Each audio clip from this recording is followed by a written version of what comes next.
The stagecoach door burst open and Sarah McAllister collapsed onto Cedar Ridge's dusty main street, her wedding dress torn to shreds, blood trickling from her split lip. 3 days married, 3 days of hell, her mail-order husband had beaten her unconscious and thrown her on the next stage out of Tucson with nothing but the clothes on her back. As predatory eyes surrounded her broken form, a lone rancher emerged from the shadows. "The lady's coming with me," Joe Coleman said, his hand resting on his Colt .45.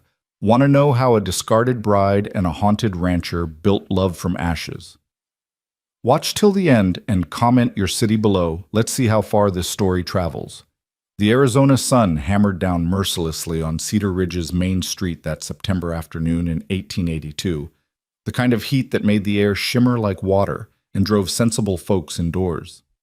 Sarah McAllister wasn't given that choice. The stagecoach driver, a grizzled man named Hayes, who'd seen enough human misery to last 3 lifetimes, helped her down from the coach with uncommon gentleness, his weathered face creased with concern. "You sure you want to stop here, miss?" Hayes asked quietly, glancing at the gathering crowd of curious onlookers. "I could take you further west, no charge. Maybe California." "I have nowhere else to go," Sarah whispered through cracked lips, each word sending shooting pain through her bruised jaw. Her left eye was swollen nearly shut, a purple-black testament to Thomas Thornton's final gift to his mail-order bride. 3 days. She'd lasted 3 days as Mrs. Thornton before he'd beaten her senseless in a drunken rage and literally thrown her onto the departing stage with a warning never to return. The crowd pressed closer, a mix of ranch hands, shopkeepers, and the kind of men who lingered in frontier towns looking for opportunity or trouble. Sarah recognized the looks in their eyes, some pitying, others calculating. A woman alone, obviously fleeing something or someone with no visible means of support. She might as well have had "victim" branded on her forehead. "Well, well," a voice drawled from the crowd. "Looks like someone's had themselves a rough ride." The speaker pushed forward a man in his 30s with slicked back hair and clothes too fine for honest work. His smile reminded Sarah of Thornton's expression right before the first blow landed. She instinctively stepped backward, her back hitting the rough wood of the stagecoach. "Name's Wade Garrison," the man continued, tipping his hat in a mockery of politeness. "I run the Sage Hen Saloon. Looks like you could use a friend, miss." "The lady's not interested," a new voice cut through the afternoon heat. The crowd parted and Sarah saw him for the first time. Joe Coleman stood perhaps 6 feet tall, lean but solid, with the kind of quiet presence that made other men step aside without quite knowing why. His clothes were simple worn denim, a faded blue shirt, leather vest scarred from years of work. A Colt .45 rested on his hip, not flashy but well maintained. His face was weathered by sun and wind, putting him somewhere in his early 30s, with dark hair that needed cutting and eyes the color of winter storm clouds. Wade Garrison's smile tightened. "Don't recall asking your opinion, Coleman." "Don't recall needing your permission to give it," Joe replied evenly. His gaze never left Wade's face, but Sarah felt him taking in everything, her injuries, her torn dress, the way she trembled despite the heat. "The lady looks like she could use employment." Wade pressed on his tone, suggesting exactly what kind of employment he had in mind. "I pay well for the right kind of—" "The lady's coming with me." Joe interrupted his voice, carrying a finality that brooked no argument. He looked directly at Sarah for the first time, and she saw something in those storm-gray eyes she hadn't expected. Not pity, not calculation, but a simple recognition of someone who'd seen their share of pain.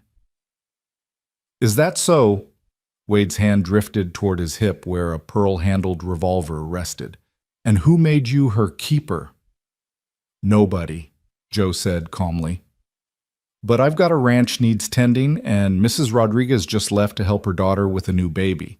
The lady looks like she could use honest work and a safe place to rest, unless she prefers your offer, Garrison." He said the last part looking at Sarah, giving her the choice. It was the first time in days, maybe weeks, that anyone had actually asked what she wanted instead of telling her. Sarah straightened as much as her bruised ribs would allow. Her voice came out hoarse but clear. "I'll take the ranch work, Mr. Coleman?" "Joe Coleman." He touched the brim of his hat, a gesture of respect, rather than the mockery she'd grown accustomed to. "My wagon's at Murphy's General Store. We can pick up supplies before heading out." Wade Garrison's face darkened. You're making a mistake, Coleman. Taking in strays can be dangerous business. Joe's hand rested casually on his gun belt. I've made worse mistakes and lived through them. The lady's made her choice. For a moment, the street fell silent except for the distant sound of a blacksmith's hammer. The tension stretched taut as a bowstring. Then Wade laughed an ugly sound that made Sarah's skin crawl. Your funeral, Coleman. He tipped his hat to Sarah with exaggerated courtesy. When you get tired of scrubbing floors and mending fences, sweetheart, you know where to find me. I guarantee my beds are softer than whatever Coleman's offering. He turned and strode back toward his saloon, his men following like wolves called off the hunt. The crowd began to disperse, the show apparently over. Sarah found herself alone with Joe Coleman and the stage driver. Thank you, she whispered. Joe nodded once. Can you walk? It's not far to the store. Sarah took a tentative step, and her legs nearly buckled.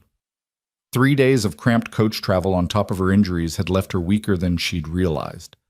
Without hesitation, Joe offered his arm, not grabbing, not assuming, just offering. Hayes, he called to the stage driver. There a bag or anything? The old driver shook his head. She got on with nothing but what she's wearing, and Mr. Hayes lowered his voice.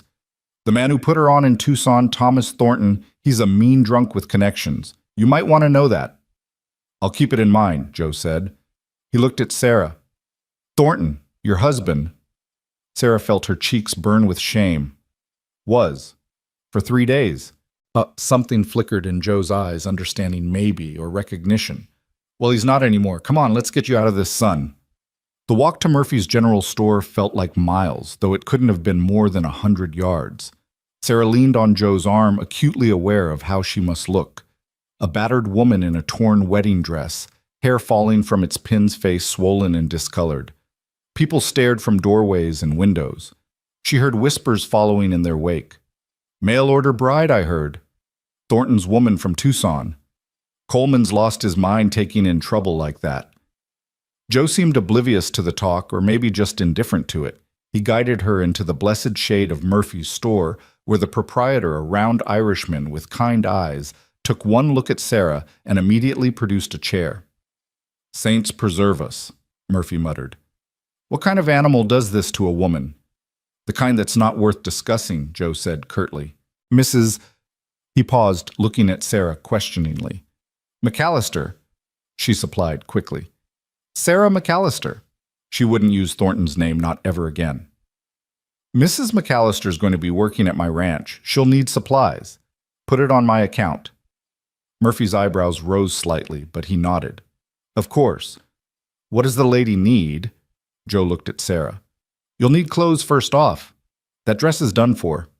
Sarah looked down at the ruined wedding dress, ivory silk, that had cost her entire savings, now torn and blood-stained beyond repair. I don't have any money. I said it's on my account, Joe repeated. Martha, can you help her? A woman emerged from the back room. Murphy's wife, plump and motherly, with graying hair pinned in a practical bun. She took one look at Sarah and immediately went into maternal mode. Oh, you poor dear, come with me, we'll get you sorted out. She shot a look at her husband and Joe. You men go about your business. This requires a woman's touch. Martha led Sarah to a back room filled with bolts of fabric and ready-made clothes. As soon as they were alone, the older woman's eyes filled with tears. That bastard Thornton, she said fiercely. Pardon my language, dear, but there's no other word for a man who does this. You're not the first girl he's treated rough, though you're the first to survive it long enough to get away. Sarah's legs gave out, and she sank onto a wooden crate. There were others. Martha nodded grimly. 2 that I know of. One died. They said she fell downstairs, but everyone knew better. The other disappeared one night, and Thornton claimed she ran off with a traveling salesman. She gently touched Sarah's swollen face. You're lucky to be a live child. I don't feel lucky, Sarah whispered. No, I suppose you don't. But Joe Coleman's a good man. Quiet keeps to himself, but good. You'll be safe at his ranch. As Martha helped her out of the ruined dress, Sarah winced at the older woman's gasp. The bruises on her arms were bad enough, but her ribs and back were a painter's palette of purple, black, and sickly yellow. That son of a... Martha cut herself off. How long were you married?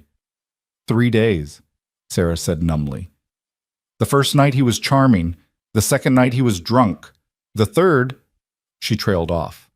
Martha worked in gentle silence, helping Sarah into a simple cotton dress, blue chambray practical and modest. She produced undergarments, a nightgown, another work dress, and a pair of sturdy boots that actually fit. These were ordered by a customer who never picked them up, Martha explained. They'll do you fine. She also insisted on adding a bonnet soap, a hairbrush, and what she called female necessities to the pile. When Sarah protested the expense, Martha waved her off. Joe Coleman can afford it. Besides, his ranch has been too quiet for too long. It'll do him good to have company. Why doesn't he have a wife? Sarah asked. Then immediately felt presumptuous. I'm sorry, that's not my business. It's a natural question, Martha said kindly. Joe had a wife once years ago before he came to Cedar Ridge. Elizabeth was her name. She died, though he's never said how. He came here about 5 years back, bought the old Sawyer place, and he's been alone ever since. He's had offers, plenty of women in town would marry him in a heartbeat, but he's never shown interest. Sarah absorbed this information as Martha helped her pin up her hair, hiding the worst of the tangled mess under the bonnet. A widower, then. That explained the sadness she'd glimpsed in his eyes, the way he'd looked at her with recognition rather than mere pity. When they emerged from the back room, Joe was loading supplies into a wagon, flour, coffee beans, salt pork ammunition, and other necessities. He glanced at Sarah in her new clothes and nodded approval. Better? He said simply. You ready to go? Sarah nodded, not trusting her voice. The kindness of these strangers after the cruelty she'd endured was almost harder to bear than the abuse itself. At least with Thornton, she'd known where she stood. Joe helped her up onto the wagon seat, his touch careful and impersonal. He climbed up beside her and took the reins. As they pulled away from the store, Sarah saw Wade Garrison standing outside his saloon watching them with an expression that made her shiver despite the heat. He won't bother you, Joe said quietly, following her gaze. Garrison's scum, but he's not stupid. He knows better than to come onto my land uninvited. They rode in silence through the town and out into the desert. The road was rough, and every bump sent pain shooting through Sarah's ribs, but she bit her lip and endured it. She'd endured worse. After about 20 minutes, Joe spoke again. I should explain the situation. My ranch isn't large, about 300 acres, 50 head of cattle, some horses. I can manage the livestock myself, but the house has been neglected since Mrs. Rodriguez left. I can't pay much room board and $2 a week, but you'll have your own space and privacy. That's generous, Sarah said, meaning it. Most domestic positions paid less and rarely with the promise of privacy. There's a small room off the kitchen that was Mrs. Rodriguez's. It has its own door to the outside so you can come and go without feeling trapped. The thoughtfulness of that statement made Sarah's eyes burn with unshed tears. He understood somehow what it meant to need an escape route. They rode on as the sun began its descent toward the western mountains. The landscape was harsh, but beautiful in its way, red rock formation stands of saguaro cacti, patches of hardy desert flowers. Sarah found herself oddly soothed by the emptiness, the vast spaces where no one could corner her. Can I ask you something? She said suddenly. Joe glanced at her. Go ahead. Why did you intervene? Back in town, I mean. You don't know me. I could be trouble like Garrison said. Joe was quiet for so long she thought he wouldn't answer. Finally he said, I knew someone once who needed help. No one gave it. I've regretted that every day since. Your wife. The question slipped out before Sarah could stop it. Joe's hands tightened on the reins, but his voice remained steady. Yes. I'm sorry. It was a long time ago. He pointed ahead. That's my land starting at that rock formation. Sarah looked where he indicated and saw a sprawling ranch nestled in a valley between two ridges. The main house was adobe single-story but substantial with a wide porch wrapped around two sides. There was a barn, a corral with several horses, a chicken coop, and what looked like a small garden plot gone to seed. It wasn't fancy, but it looked solid, permanent, safe. It's beautiful, she said softly. Joe made a sound that might have been surprise. Most people find it too isolated. Isolation sounds perfect right now. He pulled the wagon up to the front of the house as the sun touched the mountain peaks, painting everything in shades of gold and red. A dog emerged from the barn, a mixed breed with intelligent eyes and a cautious demeanor. "That's Scout," Joe said. "He's particular about strangers, but he won't hurt you." The dog approached slowly, sniffing at Sarah's extended hand before apparently deciding she passed inspection. His tail wagged once, twice. "Seems you're approved," Joe said, with what might have been the ghost of a smile. "Let me show you the house." The interior was exactly what Sarah expected: functional, masculine, dusty. The main room served as both living and dining area, with a stone fireplace, a wooden table with 4 chairs, and a leather armchair that had seen better days. The kitchen was surprisingly well equipped with a good stove, plenty of shelves, and a pump that brought water right inside, a luxury in these parts. Joe led her to a door off the kitchen. "This will be your room." The space was small but clean, with a narrow bed, a dresser, a washstand, and as promised, a door leading directly outside. The window had actual glass and curtains that, while faded, provided privacy. "The outhouse is behind the main house," Joe said, clearly uncomfortable with the necessity of mentioning such things. "There's a hip bath in the storage room you can use. I usually bathe in the creek so you'll have privacy." Sarah set down the bundle of clothes Martha had wrapped for her. "Mr. Coleman, I need to be clear about something." He turned to face her, waiting. "I'm grateful for the job and the shelter, but I won't— that is, if you're expecting—" She struggled to find the words. "I'm expecting you to cook clean and maybe help with the garden," Joe said firmly. "Nothing else. Your personal life is your own business, Mrs. McAllister. I'll respect your privacy, and I expect the same in return." The relief that flooded through her was so intense she had to grip the doorframe for support. "Thank you. Supper's usually at sundown. I can manage tonight. You should rest. There's water in the pitcher, and Mrs. Rodriguez left some liniment in the dresser that might help with—" He gestured vaguely at her injuries. "I'll be in the barn if you need anything." He left quickly, as if eager to escape the awkwardness of the situation. Sarah closed the door behind him and sank onto the bed, finally allowing the tears she'd been holding back to fall. She cried for the girl who'd left Illinois 3 weeks ago, full of hope, answering an advertisement for a refined gentleman rancher seeking companionship and marriage. She cried for the humiliation of discovering Thomas Thornton was neither refined nor gentle, but a violent drunk who'd lied about everything from his profession. Gambler, not rancher, to his intentions. He'd wanted a servant he could also bed, not a wife. But mostly she cried from relief. For the first time in days, she was alone in a room with a door she could lock in a place where a man had promised to respect her privacy, where she could perhaps begin to piece together the shattered fragments of herself. A soft knock interrupted her tears. "Mrs. McAllister." Joe's voice came through the door.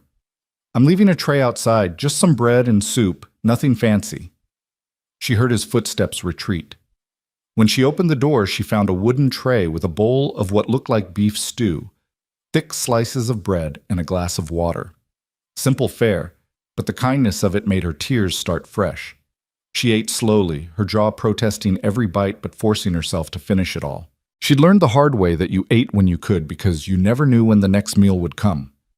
As darkness fell, she used the liniment Joe had mentioned, wincing as she applied it to the worst of her bruises.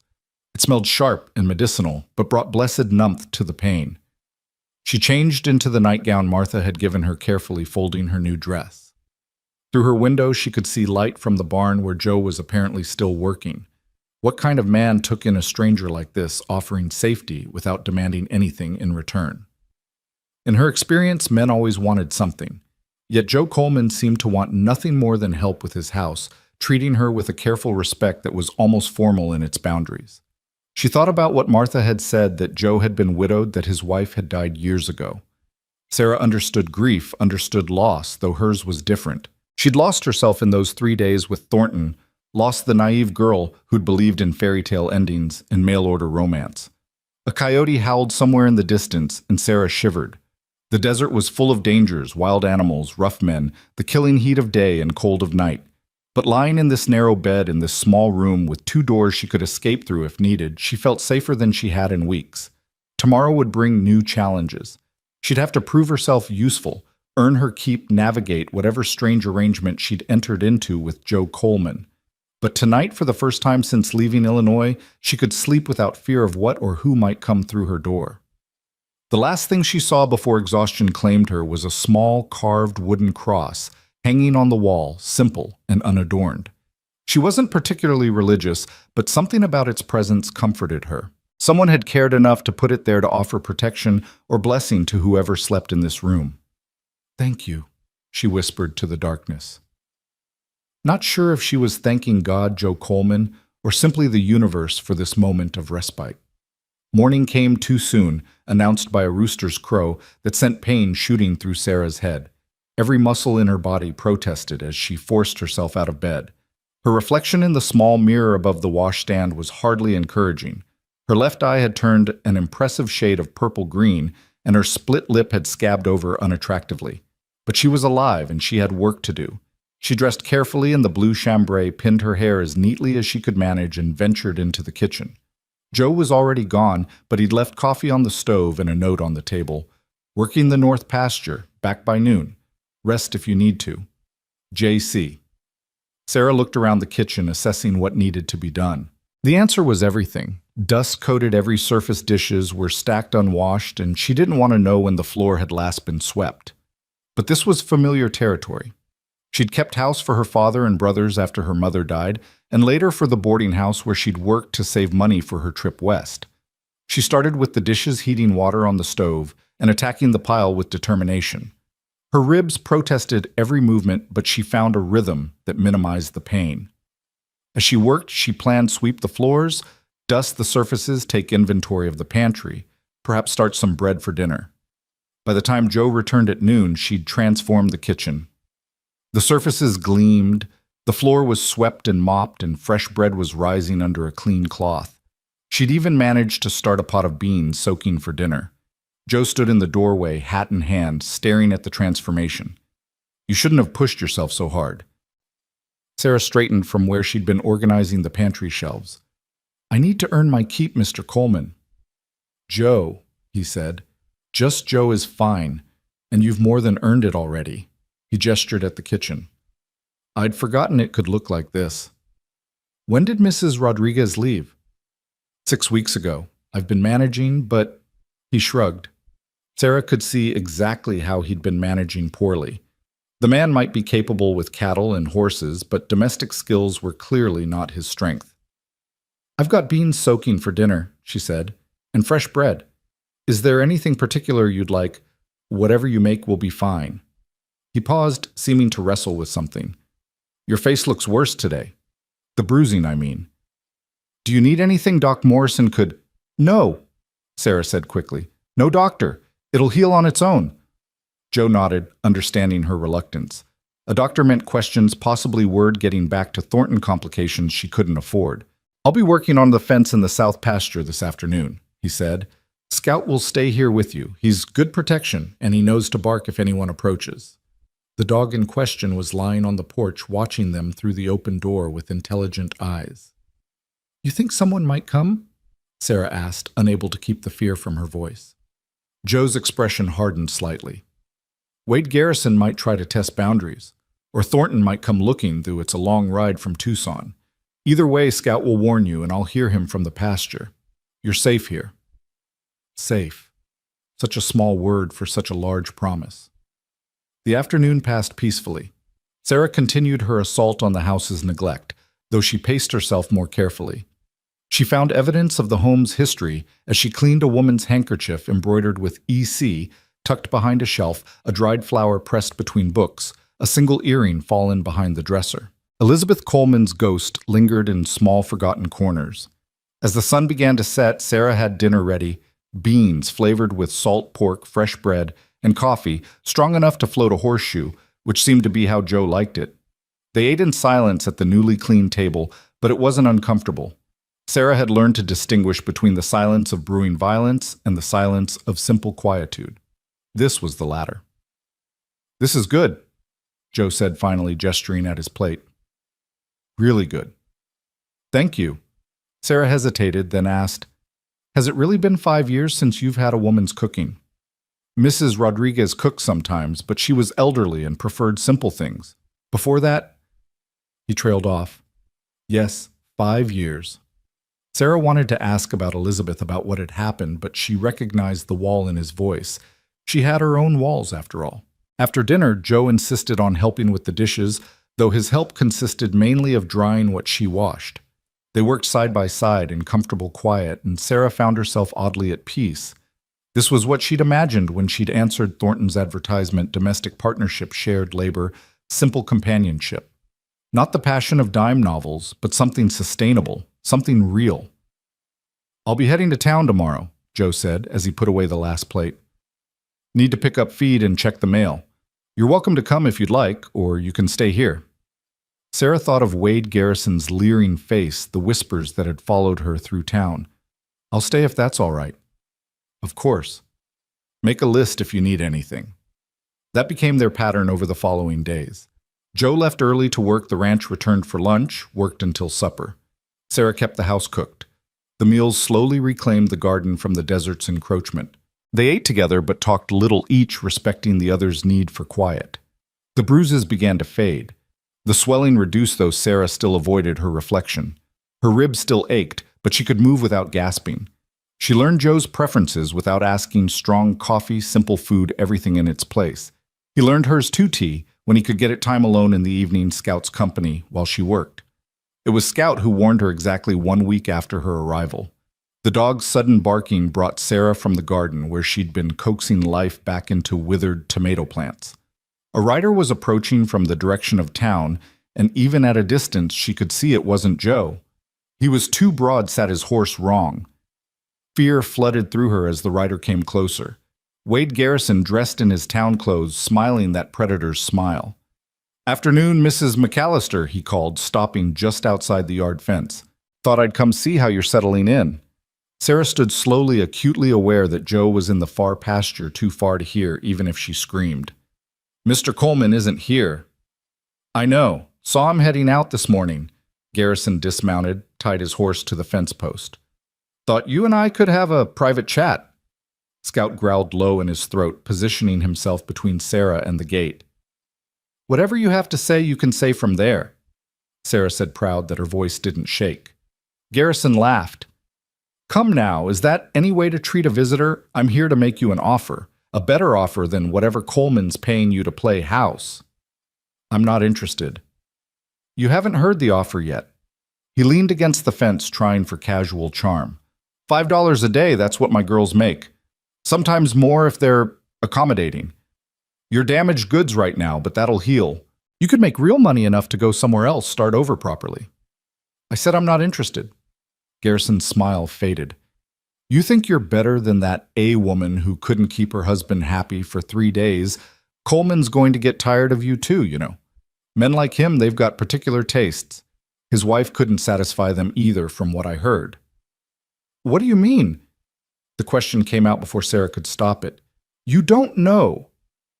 Garrison's smile returned, uglier than before. "Elizabeth Coleman killed herself. Hung herself in that very barn you can see right there. Coleman found her when he came home from town. That's why he left Missouri, came out here to forget. But a man who drives his wife to that, well, makes you wonder what goes on behind closed doors, doesn't it?" Sarah felt the blood drain from her face. Joe's sadness, his careful distance, the way he'd said he'd failed someone who needed help, it all took on a darker cast. "You're lying. Ask anyone in town. Ask Martha Murphy, if you don't believe me." Garrison straightened. "When you realize what kind of man you're living with, my offer will still stand. Damaged goods or not, you're too pretty to waste on a man like Coleman." He mounted his horse and tipped his hat. "Be seeing you, Mrs. McAllister." Sarah watched him ride away, her mind spinning. Elizabeth Coleman had killed herself. In the barn. Joe had found her. She looked at the barn ordinary in the afternoon sun and shivered. What kind of man was Joe Coleman really? His kindness could be a mask, couldn't it? Thornton had been charming at first too. But no, she thought of the past week. Joe's careful respect, the way he announced himself before entering rooms, how he never stood between her and a door. Those weren't the actions of an abusive man, were they? Scout whined and pressed against her leg, sensing her distress. She absently petted his head, trying to make sense of what Garrison had told her. The man was clearly scum, but that didn't mean he was lying. The detail about Missouri Joe had never mentioned where he was from, but that rang true somehow. When Joe returned that evening, Sarah watched him differently, looking for signs of violence, of cruelty, of whatever might drive a woman to take her own life. But all she saw was the same quiet man who'd taken her in without questions, who respected her boundaries, who seemed to carry a deep sadness he never spoke of. They ate dinner in their usual silence, but Sarah couldn't stand it anymore. "Someone came by today, Puss," she said. Joe looked up sharply. "Who?" "Wade Garrison." Joe's expression darkened. "What did he want to offer me a job at his saloon? And I declined." She hesitated, then added, "He told me about your wife, about Elizabeth." Joe went very still. His knuckles whitened as he gripped his fork. For a moment, Sarah thought he might explode, might show whatever violence he'd been hiding. Instead, he set down his fork carefully and stood. "I need to check the horses," he said quietly, and walked out. Sarah sat at the table uncertain what to do. She'd crossed a line, she knew that, but didn't she have a right to know about the man she was living with, even as an employee? She cleaned up dinner, went to her room, but couldn't settle. Through her window, she could see Joe in the corral brushing a horse with mechanical precision. He worked until full dark. Then she heard him enter the house, his footsteps heavy on the floor. A knock came at her door. "Mrs. McAllister." She opened it to find Joe standing there, hat in hand, looking older than his years. "What Garrison told you about Elizabeth is true," he said, without preamble. "She did take her own life. I did find her, and it was my fault, though not in the way he implied." Sarah waited. "We lived in Missouri near Independence. I was a sheriff's deputy then. There was a man powerful, wealthy, connected. He wanted Elizabeth. She refused him, so he took what he wanted anyway when I was away on duty." Joe's voice was flat, emotionless, but Sarah could see the cost of each word in his eyes. "Elizabeth told me when I got home. I wanted to arrest him, but she begged me not to. Said no one would believe her, that it would only make things worse. She was right. He owned half the county, including the judge." He paused, seeming to gather himself. "I should have done something anyway. Should have killed him. Should have taken her away. Should have done something. But I did nothing, told myself I was respecting her wishes. She seemed to be coping. Then one day I came home and—" "It wasn't your fault," Sarah said softly. "Wasn't it? I was her husband. I was supposed to protect her. Instead, I chose the law over justice, propriety, over my wife's pain." He met her eyes. "That's why I intervened with you. I couldn't watch another woman in trouble and do nothing. Not again." Sarah felt something shift in her chest, a loosening of fear she hadn't fully acknowledged. "What happened to the man?" "He died," Joe said simply. "Shot by an unknown assailant a week after Elizabeth's funeral. I was suspected, but they could never prove anything. I left Missouri the next day, came here, started over. That was 5 years ago." They stood there in the doorway, two damaged people carrying their ghosts. Finally, Sarah said, "Thank you for telling me." Joe nodded once. "Garrison won't bother you again. I'll make sure of it." "Don't do anything that would—" "I won't, but he'll understand there are boundaries." He turned to go, then paused.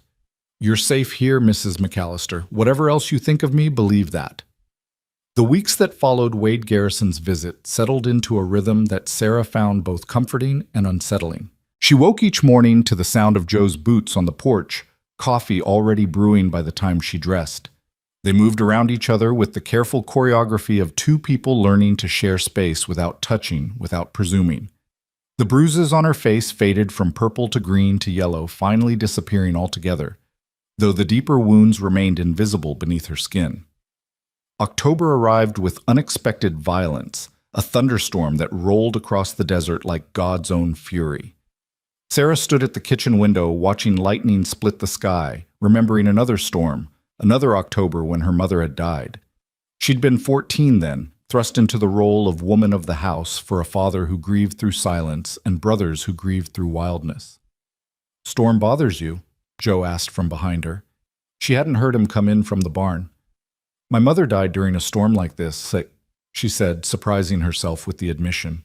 "Pneumonia, though I think it was really heartbreak. My father was not a kind man when he drank." Joe moved to stand beside her at the window, careful to maintain distance between them. "My father was the same. Mean drunk, meaner sober. Elizabeth used to say I was nothing like him, but sometimes I wondered if it was just hiding somewhere inside me, waiting. Is that why you don't drink? Sarah had noticed he never touched the whiskey bottle in the cabinet, not even for medicinal purposes. Part of it, lightning illuminated his profile harsh and beautiful in its severity. The other part is that I need my wits, always. Can't protect anything if you're stumbling drunk. The word protect hung between them, weighted with failure and determination in equal measure. Sarah thought of Elizabeth, of the man who'd hurt her, of Joe coming home to find his worst nightmare realized in rope and shadow. I should tell you something, she said suddenly, about Thornton, about why I left Illinois in the first place. Joe turned slightly toward her but said nothing, giving her space to speak or not speak as she chose. My father died last spring. Apoplexy, the doctor said, though I think it was just meanness finally poisoning him from the inside out. He left debts, so many debts. The house, the farm, everything had to be sold. My brothers had already scattered, one to California, one to the army, one to God knows where. I had nothing except what I could earn at the boarding house, and that was barely enough to eat on. She pressed her palm against the cool glass of the window, grounding herself. Then I saw Thornton's advertisement. Successful rancher seeks refined lady for correspondence and matrimony. Must be of good character, able to manage household, preferably without family obligations. It seemed like salvation. We exchanged letters for 2 months. He was eloquent, charming on paper. Sent me money for this journey, met me at the stage with flowers and promises. How long before he showed his true nature? Joe's voice was carefully neutral. The wedding night. Sarah's laugh was bitter. He was drunk before we even got to his rooms above the saloon. Not a ranch, never a ranch. Said I'd tricked him, that I was older than my letters suggested. Not pretty enough for the money he'd spent. Then he decided to get his money's worth anyway. She felt rather than saw Joe's flinch. His hand curled into a fist against the window frame. The second night was worse.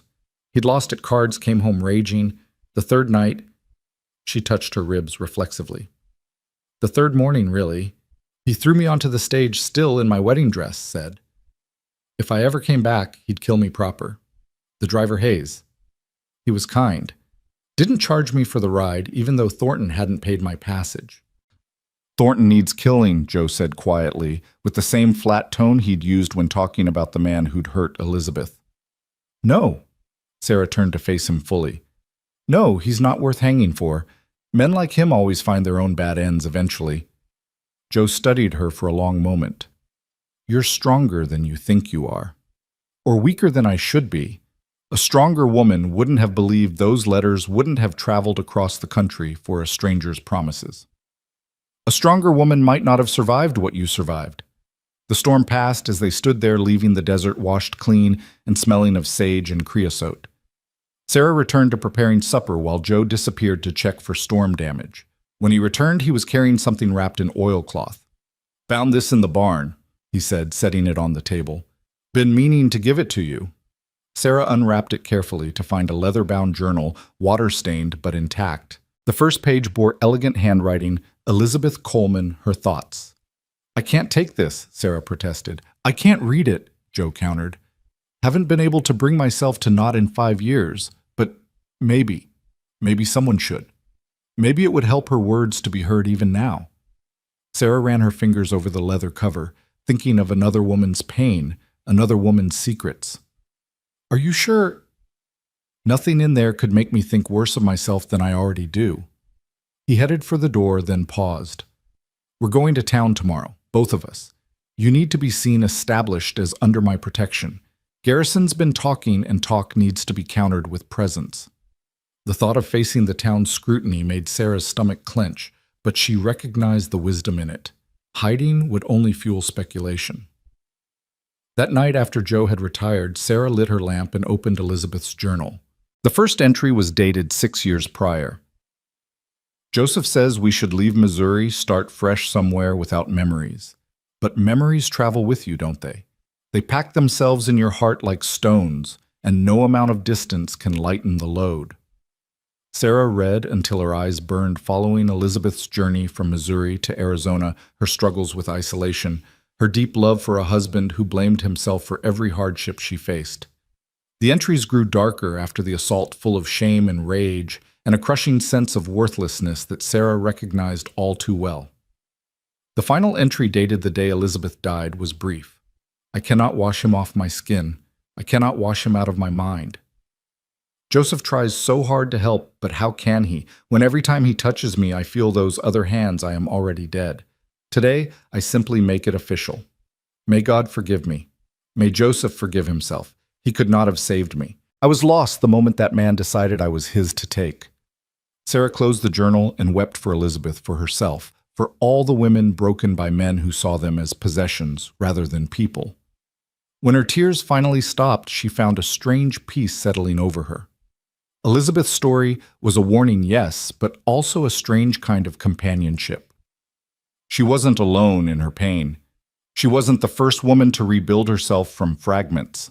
The next morning, she dressed with extra care in her better dress, pinning her hair in a style that suggested respectability without aspiration. Joe had shaved and put on a clean shirt, looking uncomfortable in his attempts at town presentation. "You clean up well," Sarah said, attempting lightness. "Like a mule in a Sunday bonnet," Joe replied, but there was a hint of humor in his eyes. The ride to town was quiet, but it was their usual comfortable silence rather than tension. As they reached the main street, Sarah saw heads turn, conversations stop. She kept her chin up, her hands folded calmly in her lap, projecting a serenity she didn't feel. Their first stop was Murphy's General Store. Martha Murphy's face lit up when she saw them. "Sarah, oh my dear, you look so much better." She embraced Sarah carefully as if afraid she might break. "And Joe, it's good to see you in town." "Mrs. Murphy," Joe touched his hat brim, "we need supplies. And Mrs. McAllister needs fabric." "Fabric?" Sarah looked at him in surprise. "Winter's coming. You'll need warmer clothes." He said it matter-of-factly, as if it were obvious. Martha beamed. "Of course. Come, Sarah, let me show you what we have."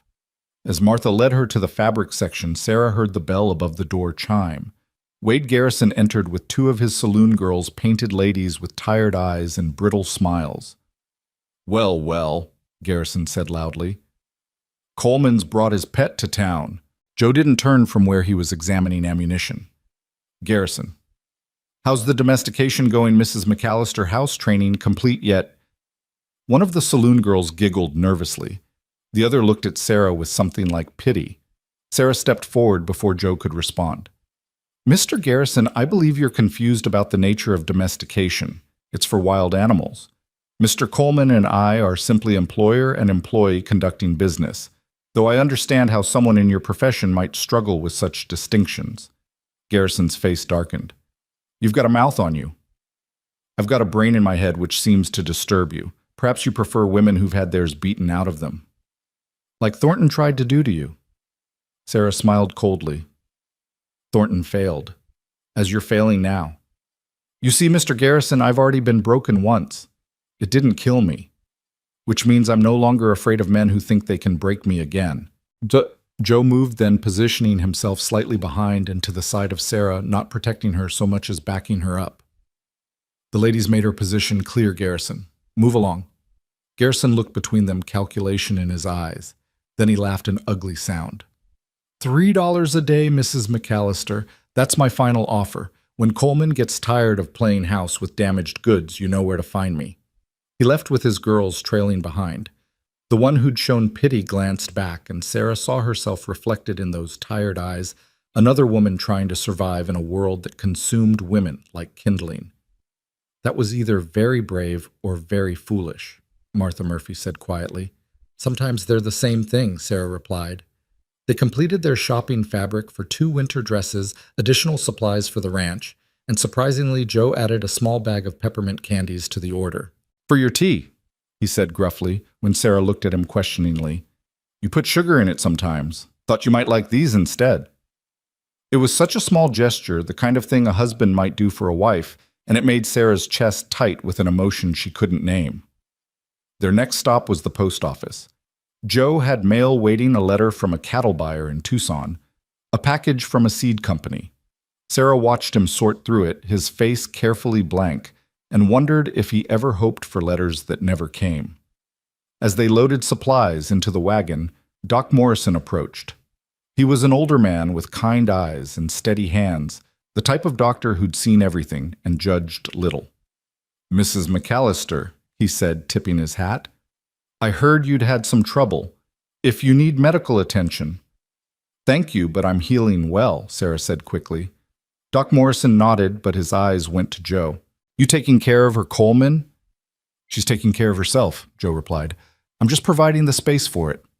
The doctor studied them both, then smiled slightly. "Good. About time that ranch had some life in it again." He walked away before either could respond. As they started the ride home, Sarah felt the weight of the town's attention lifting from her shoulders. "They all think that you and I are—" "Let them think it," Joe said. "It's better than the alternatives they might imagine." "Doesn't it bother you?" "Your reputation." Joe glanced at her. "My reputation died with Elizabeth. I'm the man who couldn't protect his wife, who drove her to suicide, who maybe murdered the man who hurt her." Adding, "took in a ruined woman to that list doesn't signify much." "I'm not ruined," Sarah said firmly. "No," Joe agreed. "You're not. But the world doesn't see it that way." They rode in silence for a while, then Sarah asked, "Did you murder him?"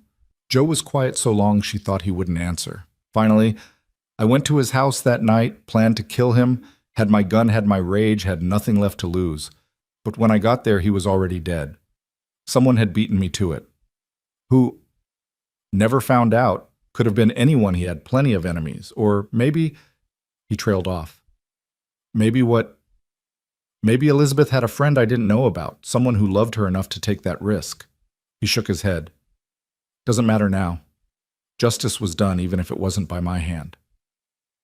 That evening, as Sarah prepared supper, she found herself humming the first time she'd done so since leaving Illinois.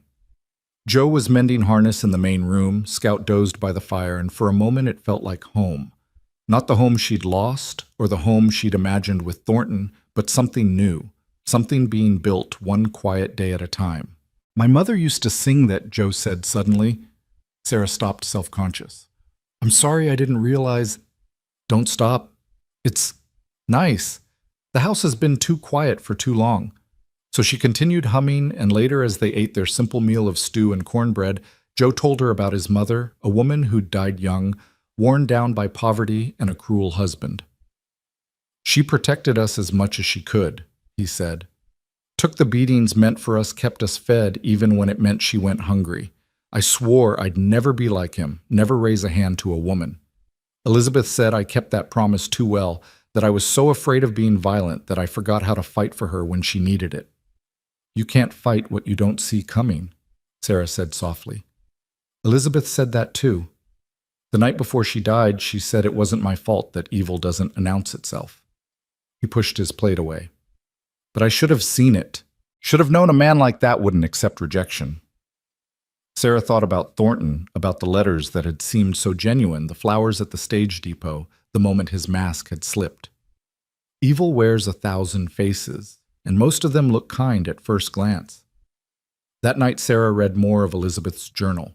The entries were sporadic, sometimes weeks apart, chronicling a woman's slow descent into despair. But there were bright moments too, descriptions of desert sunsets, pressed flowers between pages, small drawings of birds and plants. Elizabeth had been an artist of sorts, finding beauty even in her pain. One entry caught Sarah's attention. "Joseph brought me a gift today, a small mirror backed with silver engraved with morning glories. He said it was so I could see what he sees when he looks at me. But all I see is a stranger wearing my face, someone I don't recognize anymore. Who was I before? Who am I now? Can you rebuild a person from broken pieces, or do you just create something new from the wreckage?" Sarah set the journal aside and looked at her own reflection in the small mirror above her washstand. Who was she now? Not the naive girl from Illinois. Not Thornton's victim. Not quite the housekeeper she pretended to be. Something in between, something still forming. A soft knock at her door interrupted her thoughts. "Mrs. McAllister, Sarah." It was the first time Joe had used her given name. She opened the door to find him standing there with a steaming cup. "Thought you might like some tea, with peppermint." She accepted the cup, inhaling the sweet steam. "Thank you."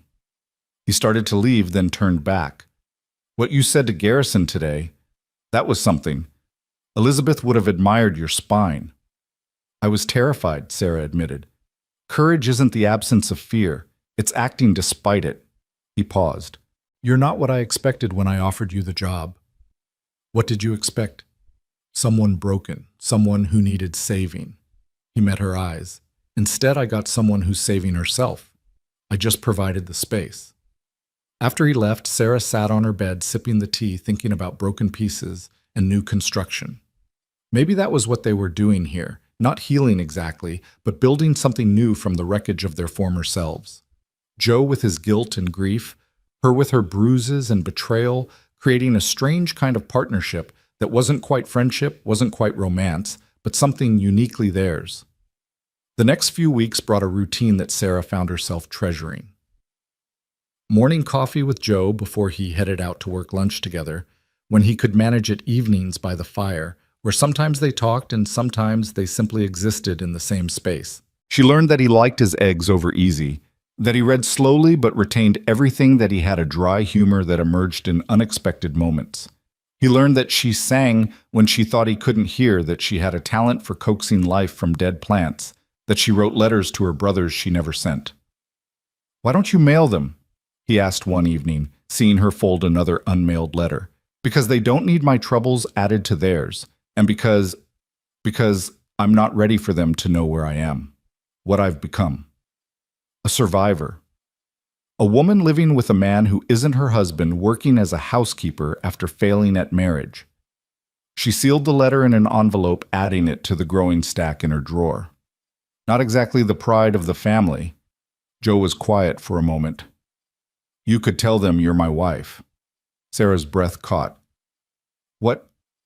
In the letters. If it would make it easier. Tell them you remarried, that you're happy, that you're safe. Give them peace of mind. That would be lying. Would it? You are safe. And I think you might be happy at least sometimes. Sarah looked at him, lamplight casting shadows across his face. Are you happy? Sometimes, he admitted. More than I have been in 5 years.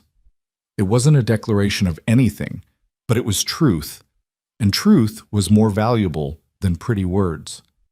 November arrived with cold winds and the threat of snow. Sarah had finished one winter dress and was working on the second when Joe came in from the range with news. There's been trouble in Tucson. Thornton got himself killed in a card game.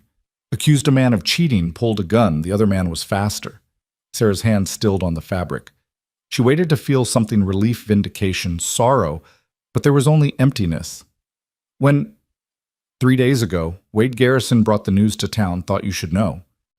How considerate of him, Sarah said dryly. Joe sat down across from her, studying her face. How do you feel? Free, she said after a moment. Is that wrong? To feel free when a man is dead? He was dead to you already. This just makes it official. Sarah returned to her sewing, but her hands trembled slightly. I suppose I'm officially a widow now. Widowhood suits you better than marriage did. It was a dark joke, but Sarah found herself laughing, and once she started, she couldn't stop. The laughter turned to tears, and the tears to sobbing. Joe didn't move to comfort her, understanding that this was something she needed to experience alone, but he stayed a steady presence across the table until the storm passed. I'm not crying for him, she said finally. I know. I'm crying for who I was before him, for the girl who believed in love letters and fairy tales. She's not entirely gone, Joe said quietly. I see her sometimes when you're working in the garden or humming in the kitchen. She's just wiser now. That night, Sarah burned Thornton's letters. Joe stood with her in the cold November air as she fed them one by one to the flames. The last thing to burn was her marriage certificate. She hesitated, then handed it to Joe. Would you? He took it without question and dropped it into the fire. They watched it curl and blacken, reducing 3 days of marriage to ash and smoke. Elizabeth kept hers, Joe said suddenly. Even after what happened, she kept our marriage certificate. I found it in her things after.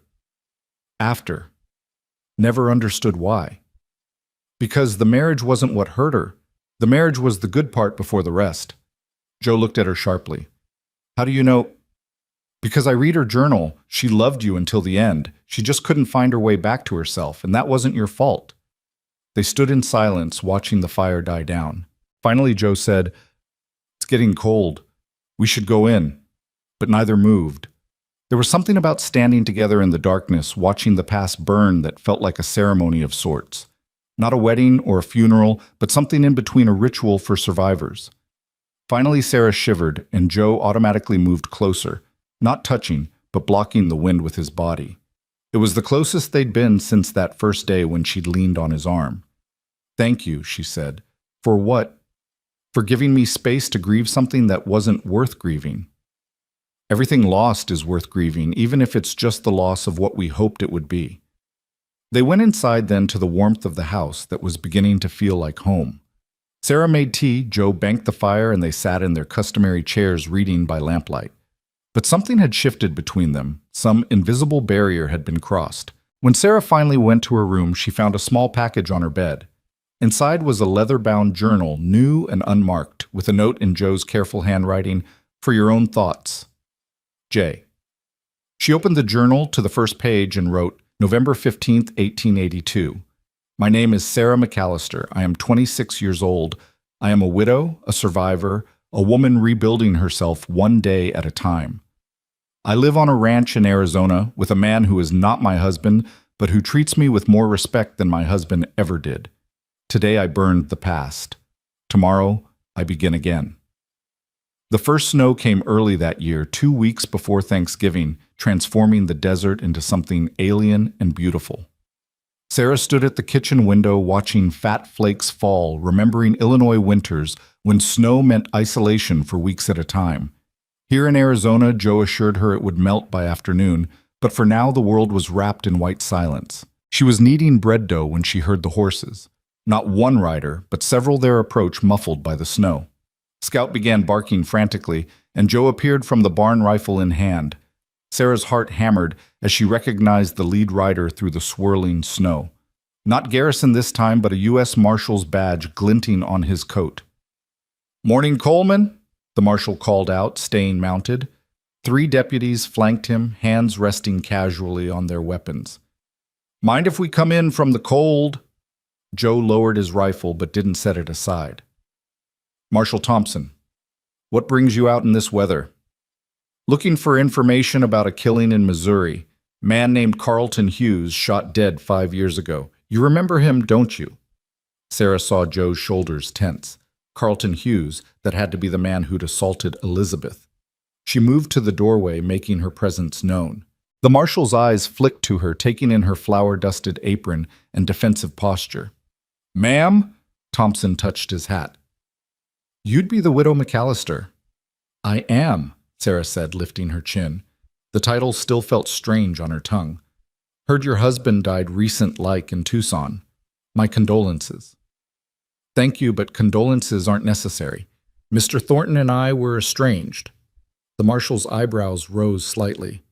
"That's so. Well, Coleman, seems you've got a habit of taking in women with complicated pasts."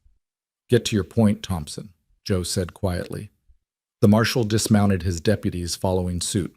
"The point is, Hughes's widow has been making noise. Says you killed her husband, that you threatened him publicly after your wife's death. She's got money now, remarried well, and she's pushing for justice." "Her husband raped my wife," Joe said flatly. "Everyone knew it, even if no one would say it in court." "That's an accusation without proof, Coleman. What I have proof of is you being in town the night Hughes died. What I have is witnesses saying you'd been drinking, talking about revenge." Sarah stepped forward. "When did Mr. Hughes die exactly?" Thompson consulted a small notebook. "September 15th, 1877. Shot twice in the chest on his own property around midnight." "And where was Mr. Coleman seen drinking?" "Morrison's saloon until about 11. Sarah's mind raced. An hour to ride to Hughes's property, commit murder, and return in the dark while intoxicated. "You seem mighty interested in the details, ma'am," one of the deputies said suspiciously. "I'm interested in logic, deputy. Mr. Coleman doesn't drink. Haven't seen him touch liquor once in the months I've been here. So either he was drinking that night 5 years ago, in which case he'd have been in no state to ride and shoot accurately in darkness, or the witnesses are mistaken about seeing him drink. Thompson studied her. You weren't here 5 years ago. You don't know what Coleman was like then. I know what grief does to a man, Sarah said steadily. My first husband beat me near to death in a drunken rage. You want to know the difference between a violent drunk and a grieving man? A violent drunk's aim is true. A grieving man can barely stand, let alone shoot straight. Joe looked at her with something like wonder. Thompson, however, wasn't convinced. I need to search the property, Coleman. Looking for evidence. Evidence of what? A 5-year-old crime you can't prove. Evidence of guns, specifically a .44 caliber Smith & Wesson, which is what killed Hughes. Joe laughed bitterly.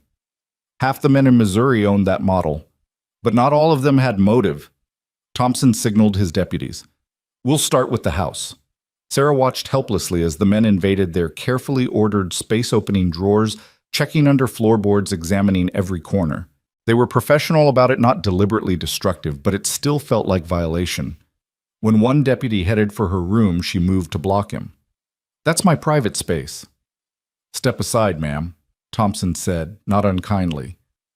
We have to be thorough. Joe moved then, positioning himself beside Sarah. You go in there with her present, Thompson. Your men can search the rest. It was a small protection, but Sarah felt grateful for it. She stood in her doorway as Thompson efficiently searched her small room, trying not to feel exposed as he rifled through her few possessions. He paused at the stack of unmailed letters, then at Elizabeth's journal on her nightstand. What's this? My late Elizabeth Coleman's journal, Sarah said. Mr. Coleman gave it to me to read. Thompson flipped through it, his expression growing grimmer with each page. This talks about Hughes, about what he did. Yes. This could be considered motive evidence, or proof that Mr. Coleman had every reason to want justice through legal channels, Sarah countered. That journal shows a man trying to support his wife through legal means, not plotting murder. Thompson closed the journal and surprisingly handed it back to her. Maybe. They searched for 2 more hours, examining the barn, the outbuildings, even the garden shed. Finally, as the snow began to melt under pale winter sun, Thompson gathered his men. We didn't find anything conclusive, Coleman, but this isn't over. Mrs. Hughes has connections and she's pushing hard. You might want to consider finding yourself a good lawyer. I didn't kill Hughes, Joe said simply. Thompson mounted his horse. Maybe not, but someone did, and you're the obvious suspect. Don't leave the territory. He touched his hat to Sarah. Ma'am, you might want to reconsider your employment situation. Associating with Coleman could be dangerous for your reputation. My reputation survived worse than whispered suspicions, Marshal. Thompson shook his head and led his men away, leaving deep tracks in the melting snow. Sarah and Joe stood in the yard, watching until they disappeared over the ridge. You didn't have to defend me, Joe said quietly. Yes, I did. Sarah turned to face him. Did you kill Hughes? Joe met her eyes directly. I wanted to. God knows I wanted to. I rode to his house that night with every intention of putting a bullet in him, but when I got there, he was already dead. Someone beat me to it. Who? I don't know. I've wondered for 5 years. Hughes had enemies, but most were too afraid of his power to act. It could have been anyone. Sarah thought about Elizabeth's journal, about the depths of her despair, about the friend Joe had speculated might have loved her enough to kill for her. Did Elizabeth have close friends? Someone who might have wanted to avenge her? Joe's expression darkened. There was one woman, Catherine Morrison, the doctor's wife. She and Elizabeth were close, but Kate was in Denver that week visiting her sister. I checked. You checked? I needed to know, not to turn them in, but to thank them, maybe, or to understand. He rubbed his face tiredly. It doesn't matter now. Hughes is dead, Elizabeth is dead, and I'm here. They went inside to find the house in disarray, everything pulled apart and carelessly repositioned. Sarah began methodically putting things right, while Joe stood in the middle of the chaos looking lost. They had no right, Sarah said fiercely, refolding linens with sharp, angry motions. No right to come here and disturb our peace. Our peace, Joe repeated softly. Sarah paused, realizing what she'd said. This home, this life we've built, it is peaceful, isn't it, despite everything? It was, Joe agreed. But Thompson's right, this isn't over. Mrs. Hughes won't stop, and having you here being associated with me, it could destroy you. You should consider leaving.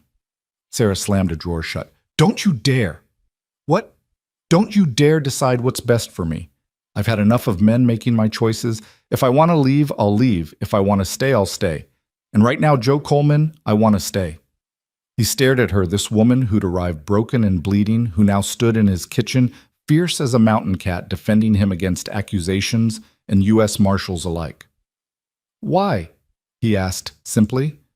Sarah considered the question, finding the honest answer. Because for the first time in my life, I'm choosing where to be, not driven by duty or desperation or someone else's decisions. I'm here because I choose to be here with you in this place we've made safe together. Don't take that choice away from me. Joe moved then, crossing the space between them in 2 strides. For a moment, Sarah thought he might embrace her, might break the careful physical distance they'd maintained for months. Instead, he took her flower-covered hand in his, holding it like something precious. All right, he said. You stay. We both stay. Whatever comes, we face it. Sarah squeezed his hand, feeling the calluses from years of hard work, the strength that had never been turned against her. Together. That night she wrote in her journal, they came looking for evidence of old crimes, but what they disturbed was new peace. Joe held my hand today. Such a simple thing, yet it felt like a promise. Not of romance or passion, but of partnership.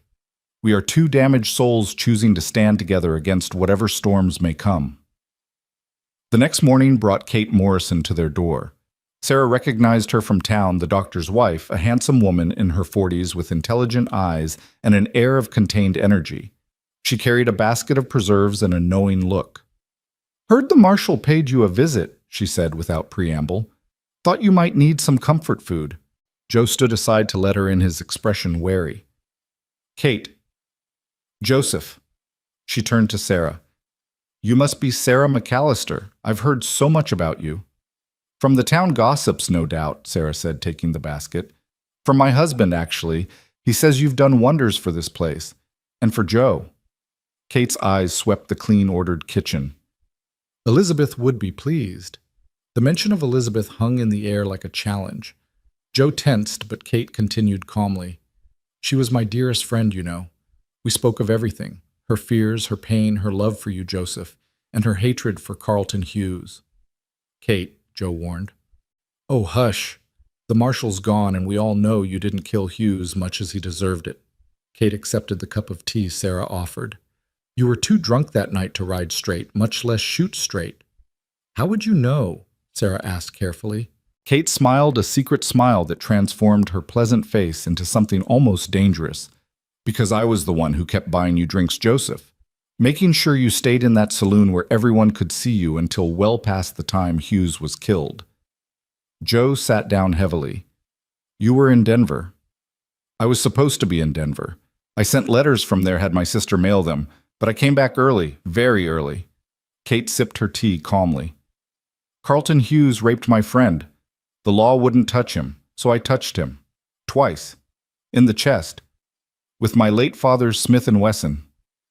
The silence in the kitchen was deafening. Sarah found herself gripping the edge of the table, staring at this respectable doctor's wife, who spoke of murder like discussing a recipe.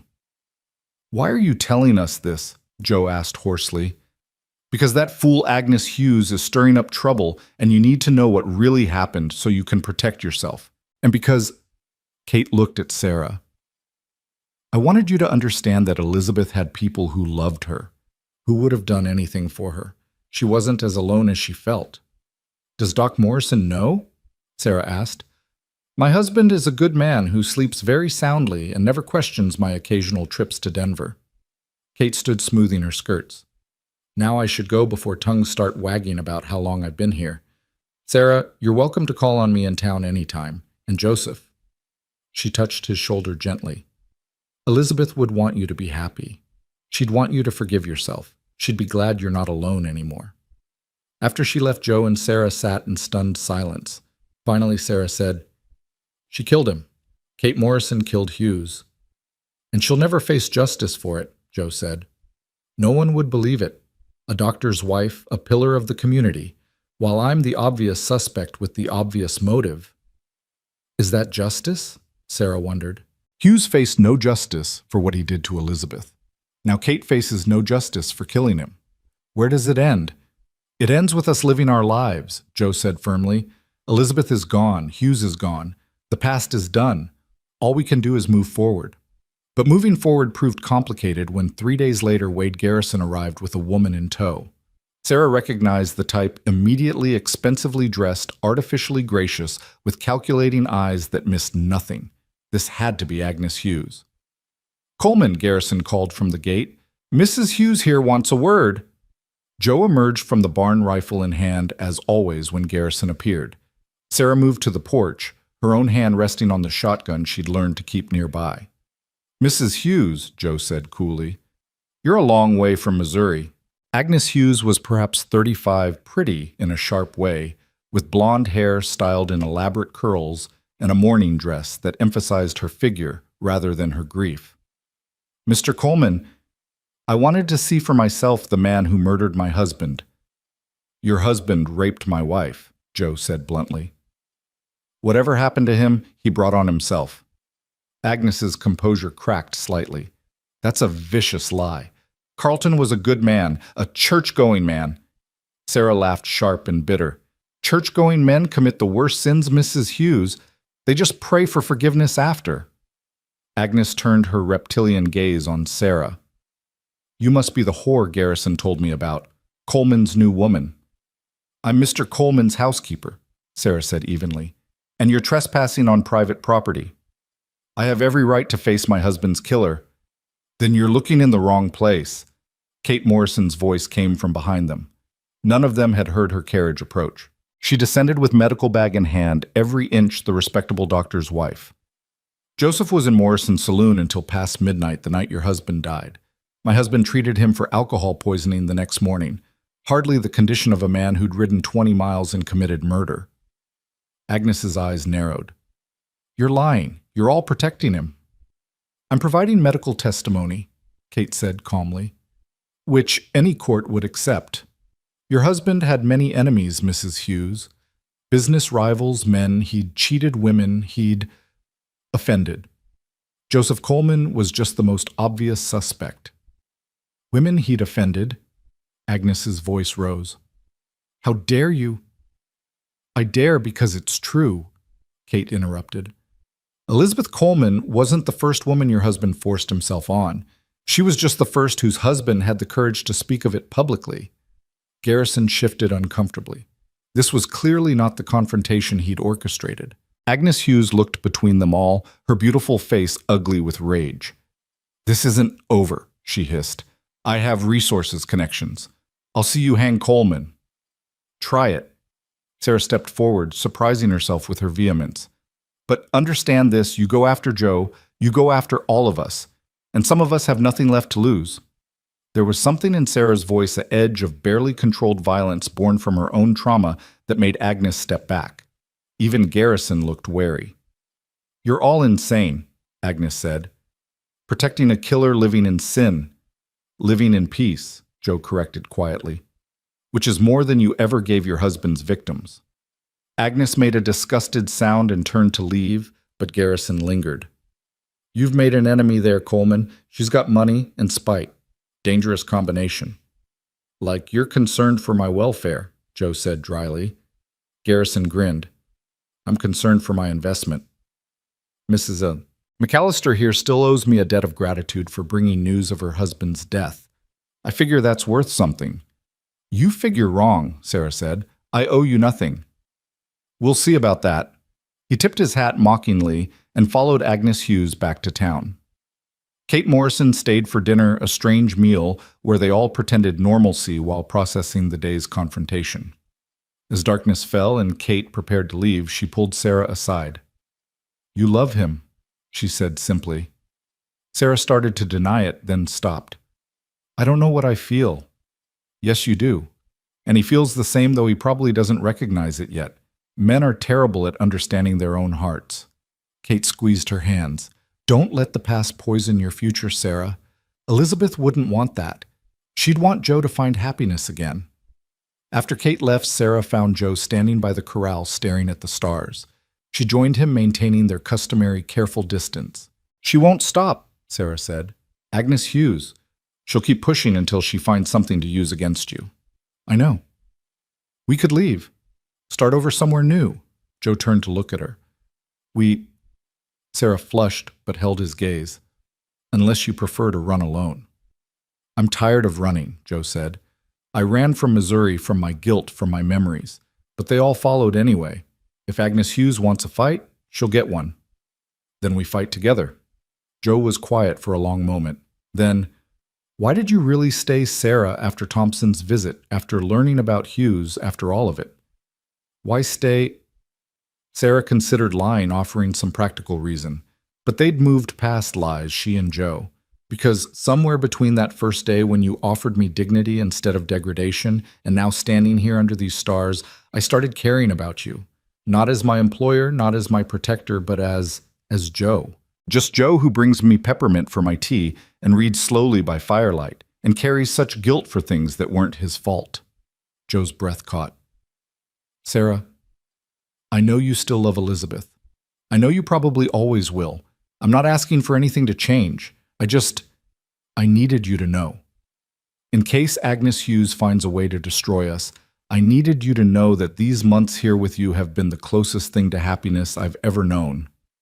Joe moved then, slowly telegraphing his intentions so she could step away if she chose. She didn't. His hands came up to frame her face, work-roughened thumbs incredibly gentle against her cheeks. Elizabeth has been dead 5 years, he said softly. I've been dead with her going through motions existing, but not living. Then you arrived broken and brave, and suddenly I was breathing again. I don't know if that's love or need or just two damaged people recognizing each other, but Sarah, you've brought me back to life. He kissed her, then, careful and questioning, nothing like Thornton's brutal claiming. Sarah kissed him back, tasting coffee and sorrow and something that might have been hope. When they parted, she was trembling. What do we do now? Now we go inside. We have our tea. We sit by the fire. And tomorrow we face whatever comes, together. They walked back to the house, hand in hand, no longer employer and housekeeper, but something more complex, more precious. Inside, Sarah made tea with peppermint while Joe built up the fire. They sat in their respective chairs, but the space between them hummed with new awareness. I should tell you something, Joe said suddenly. About Elizabeth's death. About what really happened that day. Sarah waited, sensing this was something he'd never spoken aloud. She was pregnant, he said quietly. From the rape. She couldn't bear carrying Hughes's child. That's why that's what finally broke her. She left a note explaining, but I burned it. Couldn't let anyone know. Couldn't let that be her legacy. Sarah's eyes filled with tears. Oh, Joe, I failed her twice over. Failed to protect her from Hughes, failed to see how desperate she was. When Kate killed Hughes, part of me was grateful, but part of me was angry. It should have been me. I should have been the one to avenge her. Vengeance wouldn't have brought her back. No, but it might have brought me peace. Sarah rose from her chair and did something she'd never done before she went to him, settling onto the arm of his chair, letting him pull her against his side. Peace doesn't come from vengeance. It comes from this. From choosing to live despite the pain, from building something new from the ashes. They sat like that as the fire burned low, two people who'd found each other across miles of hurt and years of loneliness. Outside, winter wind howled across the desert. But inside, they were warm, they were safe, they were home. The winter deepened, bringing a peace that Sarah knew couldn't last. She and Joe had crossed a line that night under the stars, though they maintained separate rooms, separate lives in daylight. But in the evenings, she would curl against his side by the fire, and sometimes he would stroke her hair while reading aloud from whatever book he'd borrowed from town. They didn't speak of love or future, but something precious grew between them in the quiet moments, fragile as frost on window glass. It was a Tuesday morning in early December when everything changed. Sarah was hanging laundry, fighting the cold wind that tried to tear the sheets from her hands when she saw riders approaching. Not the marshal this time, but three men in city clothes, their horses too fine for ranch work. Behind them came a carriage, and Sarah's stomach dropped when she recognized Agnes Hughes's blonde curls through the window. Joe emerged from the barn, and Sarah saw him check his gun before walking toward the gate. She abandoned the laundry and moved to the porch, grateful for the shotgun just inside the door. "Coleman?" the lead rider called out. He was young, perhaps 30, with the soft look of a man who'd never worked with his hands. "I'm William Prescott, attorney at law. I represent Mrs. Agnes Hughes in the matter of her husband's murder." "There's no matter to represent," Joe said evenly. "The marshal found no evidence." "The marshal found no evidence here," Prescott corrected. "However, new information has come to light." He produced a document from his coat. "This is a sworn affidavit from one Marcus Townsend who claims you paid him $50 to kill Carlton Hughes." Sarah saw Joe's jaw tighten. "I don't know any Marcus Townsend." "He says otherwise. Says you approached him in Morrison's saloon the night of September 15th, 1877. Says you were drunk, angry, talking about your wife. Says you offered him money to do what you couldn't." Agnes Hughes stepped down from the carriage, her face triumphant. "You thought you were so clever establishing an alibi, but hiring someone else to pull the trigger, that's still murder, Mr. Coleman." Sarah moved down from the porch, unable to stay silent. This Townsend person just happened to remember this conversation 5 years later. How convenient that his memory improves just when Mrs. Hughes arrives with her money. Prescott turned his cold gaze on her. "You would be Sarah McAllister, the runaway wife turned housekeeper. Your testimony won't carry much weight, I'm afraid. A woman of questionable morals living in sin with her employer." "We're not—" Sarah began hotly, but Joe cut her off. "Where is this Townsend? If he's making accusations, let him make them to my face." "He's prepared to testify in court," Prescott said. "In Missouri, where you'll be extradited to stand trial." "Missouri?" Joe laughed bitterly. "Where Hughes owned half the judges, where his widow has remarried into even more power. That's not justice, that's a lynching with legal decorations." Agnes smiled coldly. "It's more than you gave my Carlton." "Your Carlton was a rapist," Sarah said flatly. "Whatever happened to him, he earned it." Agnes moved faster than Sarah expected, her hand cracking across Sarah's face, with enough force to send her stumbling. Joe lunged forward, but the other riders drew their guns. "Touch her and I'll kill you," Joe said, his voice deadly quiet. "Like you killed my husband," Agnes taunted. "Go ahead, show everyone what kind of man you really are." Sarah straightened, tasting blood where her lip had split again. The pain brought back memories of Thornton, but also strength. She was not that frightened bride anymore. "I know exactly what kind of man Joe Coleman is," she said clearly. "He's the kind who offers shelter without demanding payment in flesh. The kind who respects boundaries and honors grief. The kind who carries guilt for things beyond his control because he actually has a conscience, unlike your late husband." "You stupid little whore," Agnes began, but Sarah laughed. "Is that the best you can do? Call me names. I've been called worse by better people. At least I'm not the one who had to buy a witness because the truth doesn't support my cause." Prescott intervened before Agnes could respond. "Mr. Coleman, you have two choices. Come with us voluntarily to Missouri or wait for the federal marshals to drag you there in chains. Mrs. Hughes has considerable influence." "I need time to arrange my affairs," Joe said. "The ranch, the livestock." 3 days, Prescott said. "We'll be staying in town. If you run, every lawman in the territory will be looking for you." They left in a cloud of dust and satisfaction, Agnes Hughes's laughter carrying on the wind like a curse. Sarah and Joe stood in the yard, the reality of the situation settling over them like a shroud. "You have to run," Sarah said immediately. "Tonight. Take what you can carry and disappear. Mexico, maybe, or California." "No." Joe touched her face gently where Agnes had struck her. "I'm done running. If I disappear, you know what they'll say. That I was guilty, that I killed Hughes and fled justice. Better to be thought guilty and free than innocent and hanged." Joe pulled her against him, holding her tight. "What kind of life would that be?" Always looking over my shoulder, never able to stay anywhere long enough to build something real. Never able to. He pulled back to look at her. Never able to marry you if you'd have me. Sarah's breath caught. Joe, I know it's not the time, but there might not be another time. He cupped her face in his hands. Sarah McAllister, I love you. Not as a replacement for Elizabeth, not as convenience or comfort, but as yourself. You came into my life broken and bleeding, and somehow you put me back together while healing yourself. If I have to go to Missouri, if I have to stand trial, I need you to know that. I love you too, Sarah whispered. But love isn't enough if you're dead. Then we need to make sure I don't die. They spent the rest of the day preparing, though, for what Sarah wasn't sure. Joe wrote out papers giving her authority over the ranch if he didn't return. Sarah packed a bag with clothes and supplies, though Joe insisted he wouldn't run. As night fell, Kate Morrison arrived with her husband, both of them grim-faced.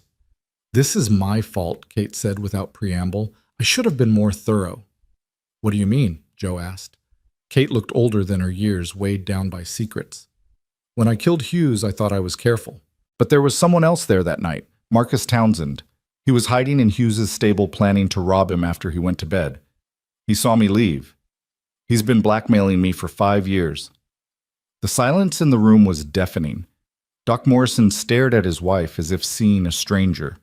Kate, what are you saying? I'm saying I killed Carlton Hughes, dear. Shot him twice for what he did to Elizabeth.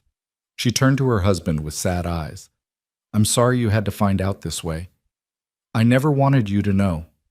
Doc Morrison sank into a chair, his face pale. 5 years. You've been carrying this for 5 years. I've been paying Townsend for 5 years, Kate corrected. Small amounts enough to keep him quiet.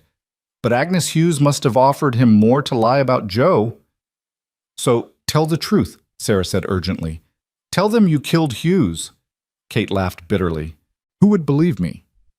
A respectable doctor's wife confessing to murder. They'd say I was covering for Joe, that he'd somehow convinced me to lie for him. And even if they did believe me, I'd hang. Then Townsend would still testify that Joe hired him, and Joe would hang too. There has to be something we can do, Sarah insisted. Doc Morrison stood slowly, his medical bag in hand. There is.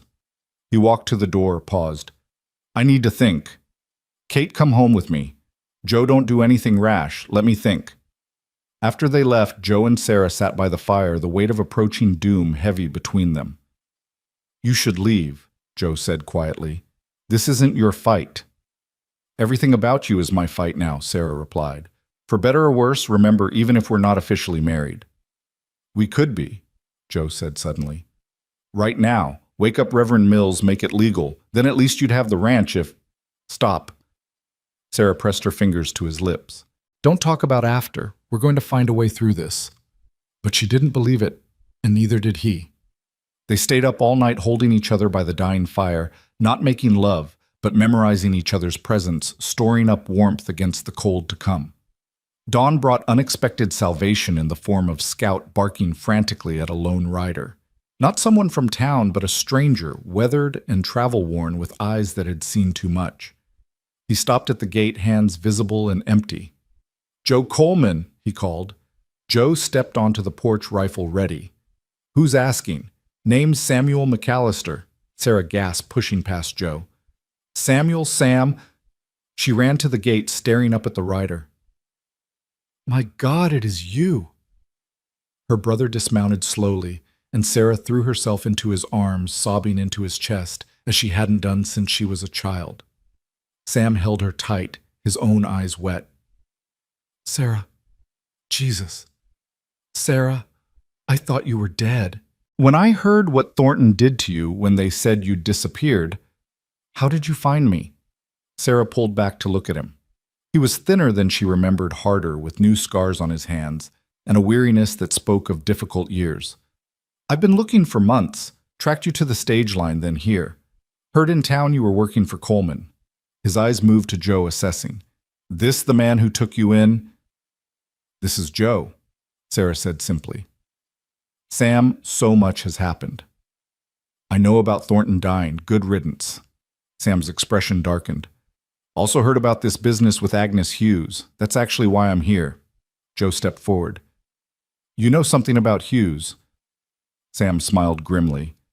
I know Marcus Townsend is a lying piece of trash who'll say anything for money.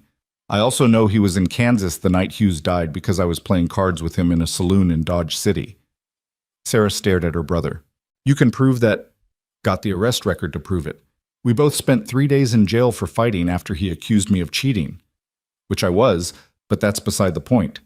September 15th through 18th, 1877, we were guests of the Dodge City Jail. There's no way he was in Missouri killing Hughes or talking to Coleman. Joe sagged against the porch rail. You're certain. Dead certain. I already sent a telegram to the sheriff in Dodge asking him to send the records. Should be here tomorrow, but I wanted to write ahead, make sure Sarah was all right. He looked between them, understanding dawning. You two are together, aren't you? Really, together? Sarah took Joe's hand. Yes. Sam studied Joe for a long moment. You treat her right. I try to. Trying's not enough. My sister's been through hell. She deserves better than trying. Sam, Sarah warned, but Joe interrupted. You're right. She deserves everything good this world has to offer. I can't give her that, but I can give her respect, safety, and whatever love I have left to offer. Sam nodded slowly. That'll do for now. But Coleman, you hurt her, and what happened to Hughes will look like mercy compared to what I'll do to you. Fair enough?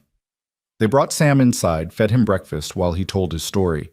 After their father's death, he drifted west, working cattle drives, playing cards, staying one step ahead of trouble. When I finally saved enough money to come home, you were gone. The neighbors said you'd married some man from Tucson, but when I tracked him down, he was dead, Sarah finished. And you'd vanished. Took me 2 months to find someone who remembered you getting on that stage to Cedar Ridge. Sam squeezed her hand. I thought I'd lost you too after losing everyone else. The others. Tom died in a mining accident in California. David drank himself to death last year. Couldn't handle the war memories. Sam's voice was hollow. You and I are all that's left of the McAllisters. Sarah cried then for brothers she'd never see again, for the family scattered by their father's cruelty and poverty's demands. Joe stood quietly, giving the siblings their moment of grief. A commotion outside interrupted them. Prescott had arrived with Agnes Hughes and several armed men, but Doc Morrison was with them, along with Marshal Thompson and surprisingly Judge Anderson from Tucson. What's this about? Joe demanded, stepping onto the porch. Judge Anderson, a stern man with a reputation for fairness, dismounted carefully. It's about Justice Mr. Coleman. Doc Morrison sent me an urgent telegram last night. I've come to take depositions and determine if there's cause for extradition. Agnes Hughes protested immediately. This is irregular. The trial should be in Missouri. The determination of whether there should be a trial at all will be made here, Judge Anderson said firmly. Doc Morrison has raised serious questions about your witness. Sam stepped forward. That witness is a fraud, Judge. Marcus Townsend was in Kansas when Hughes was killed. I can prove it. The judge's eyebrows rose. And you are? Samuel McAllister. This is my sister. He produced a worn paper from his pocket. Copy of the arrest record from Dodge City. The sheriff there is sending the official documents. Judge Anderson examined the paper, then turned to Agnes. Your witness was in jail in Kansas on the night in question. Agnes's beautiful face contorted with rage. That's impossible. He swore. He lied, Sam said flatly. Probably for money. How much did you pay him? Mrs. Hughes, this is ridiculous. Agnes turned to Prescott. Do something. But Prescott was already backing away, seeing the case collapse. Mrs. Hughes, if this documentation is accurate, it can't be. Agnes was nearly screaming now. Coleman killed my husband. Everyone knows it. Everyone suspects it, Judge Anderson corrected. But suspicion isn't proof, and now your only witness is proven a fraud. Kate Morrison stepped forward, then her decision made. Your Honor, if I may. Doc Morrison tried to stop her. Kate, no. It's time for truth, Kate said firmly. She faced the judge squarely. Marcus Townsend has been blackmailing me for 5 years. Not because I hired him, but because he saw me leaving the Hughes property the night Carlton died." The silence was absolute. Agnes Hughes stared at Kate in shock. You killed Carlton." "He raped my best friend," Kate said simply. "The law wouldn't touch him. So I did." Judge Anderson looked deeply uncomfortable. "Mrs. Morrison, are you confessing to murder?" "I'm confessing to justice, Your Honor. Carlton Hughes was a monster who hurt countless women. Elizabeth Coleman was just the last straw." Doc Morrison moved to stand beside his wife, taking her hand. "Your Honor, my wife was temporarily insane with grief over her friend's death. She wasn't in her right mind." "I was perfectly sane," Kate corrected. "I knew exactly what I was doing, and I'd do it again." Agnes Hughes found her voice. "Arrest her. She confessed. Arrest her for murder." Judge Anderson looked between the women, the situation spiraling beyond anything he'd expected. "This is highly irregular. Mrs. Morrison, I'm obligated to, Your Honor." A new voice interrupted. Everyone turned to see Reverend Mills approaching along with Martha Murphy and several other townspeople. "We need to speak." "Reverend," the judge looked confused. "Kate Morrison has been with me and my wife every September 15th for the past 6 years," Reverend Mills said clearly. "It's the anniversary of her mother's death. We hold a vigil at the church. She couldn't have been in Missouri that night." Martha Murphy nodded. "I was there too. We were all together from sunset to dawn." Kate stared at them. "But I wasn't—" "Yes, you were," Martha said firmly, meeting Kate's eyes with steel in her own. "We all remember it clearly, don't we?" One by one, the townspeople nodded. They were lying, all of them creating an alibi from whole cloth. Sarah realized with stunning clarity that the entire town had closed ranks to protect Kate Morrison. Judge Anderson wasn't fooled, but he recognized what was happening. The town had decided its own justice. He turned to Agnes Hughes. "It seems your husband's killer will remain a mystery, Mrs. Hughes. Without evidence or credible witnesses, there's no case against Mr. Coleman or anyone else." Agnes looked around wildly, seeing the unified front against her. "You're all protecting a killer. This is conspiracy." "This is community," Martha Murphy said quietly. "Something you wouldn't understand." Agnes turned to Prescott. "Do something. There must be legal recourse." "There's nothing, Mrs. Hughes," Prescott said wearily. "No witness, no evidence, and now Mrs. Morrison has an alibi. It's over." "It's not over." Agnes's composure finally shattered completely. "I'll hire investigators. I'll find proof. I'll see someone hang for Carlton's death." "Your husband is dead," Joe said quietly. "Nothing you do will bring him back, and pursuing this will only ensure that everyone knows exactly what kind of man he was." "Is that really what you want? For his victims to come forward? For the whole truth to be known?" Agnes stared at him, hatred burning in her eyes. "You think you've won. You think you can just live happily ever after with your whore." Sarah stepped forward, but Joe caught her arm. "We think we can live in peace, which is more than your husband allowed his victims." Judge Anderson mounted his horse. "This matter is closed. Mrs. Hughes, I suggest you return to Missouri. Mr. Coleman, you're free to continue your life without harassment. Any further attempts at prosecution will be viewed as malicious persecution." Agnes Hughes left in a fury of dust and threats, Prescott trailing behind. The townspeople dispersed slowly, each stopping to nod at Joe and Sarah, a silent acknowledgement of solidarity. Kate Morrison hugged Sarah tight. "Take care of him," she whispered. "You both deserve happiness." After everyone left, Sarah, Joe, and Sam stood in the yard, processing the morning's events. "They all lied for us," Sarah said wonderingly. "They lied for Kate," Joe corrected, "but also for justice. Real justice, not the legal kind." Sam clapped Joe on the shoulder. "You've got good people here. Sarah, you chose well." "I didn't choose the place," Sarah said, looking at Joe. "I chose the person." That evening, as Sam slept in the main room exhausted from his journey, Sarah found Joe standing in the barn, staring at the beam where Elizabeth had died. She slipped her hand into his. "It's over," she said softly. "Hughes's death is over. But Elizabeth is still gone. The pain she carried, the baby, she couldn't bear to birth, none of that. is fixed. No, Sarah agreed. But Kate avenged her. The town protected that vengeance. And now we have a chance to build something from the ashes. That's what Elizabeth would want, isn't it? For you to live, really live, not just exist. Joe turned to her, his eyes wet. I don't know how.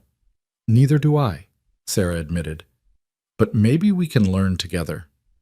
He kissed her then there in the barn where death had once ruled a kiss that was promise and plea combined. When they parted, Sarah saw something new in his eyes, not the absence of grief, but the presence of hope alongside it. Marry me, Joe said suddenly. Tomorrow, before Sam leaves so he can give you away proper. Joe Coleman, is that a proposal or a command?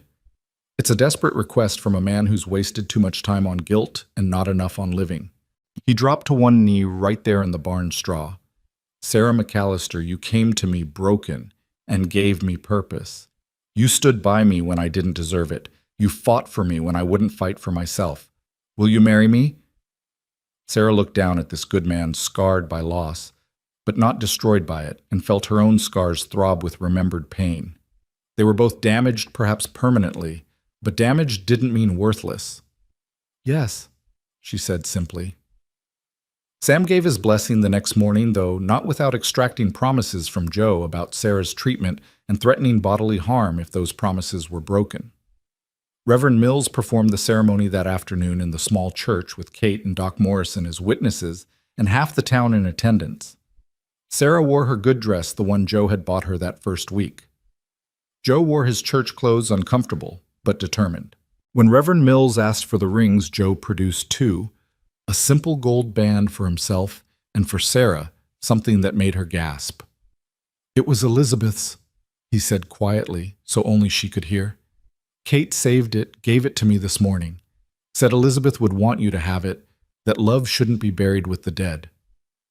Sarah looked at the delicate ring, understanding the weight of this gesture. Are you sure? I'm sure that Elizabeth loved me enough to want me happy, and I'm sure you make me happy. The rest is just metal and memory. She let him slide the ring onto her finger, felt the circle close between past and present. When Reverend Mills pronounced them married and Joe kissed her, the church erupted in celebration. These people who had barely known her 6 months ago now claimed her as their own, one of the community that had stood against injustice. That night, as Sarah lay in Joe's arms in the bed they now shared as husband and wife, she thought about the journey that had brought her here. From Illinois to Tucson, from Thornton's fist to Joe's gentle hands, from broken to whole, or at least broken in a way that matched Joe's broken edges fitting together like puzzle pieces. What are you thinking? Joe asked, his voice drowsy with contentment. That Martha Murphy was right that first day. God does work in mysterious ways. You think God wanted you to suffer with Thornton just to bring you to me? Sarah turned to face him. No. I think God gave us free will, and people like Thornton use it for evil. But I also think sometimes grace comes from surviving that evil, from finding love in unlikely places. Like a ranch in the middle of nowhere, Arizona. Like the arms of a man who knew what it was to lose everything and still chose to offer kindness to a stranger. Recount chapter 472. The seasons turned, and with them Sarah's body began to change. It was Martha Murphy who noticed first, pulling her aside after church on a bright February morning 3 months after the wedding. You're carrying, aren't you? The older woman said gently, her knowing eyes taking in Sarah's fuller face, the way she pressed her hand to her stomach when she thought no one was looking. Sarah nodded, tears springing to her eyes. I haven't told Joe yet, I'm afraid. She couldn't finish the sentence, but Martha understood. Elizabeth had been carrying when she died, unable to bear the thought of birthing her rapist's child. How would Joe react to Sarah carrying his own? That man loves you something fierce, Martha said firmly. This baby is a blessing, not a curse. You tell him tonight. But that evening, as Sarah prepared Joe's favorite meal and tried to find the words, Sam arrived unexpectedly, his horse lathered with sweat from hard riding. He'd been working at a ranch 50 miles south, visiting when he could, but this wasn't a social call. His face was grim as he dismounted. We've got trouble, he said without preamble.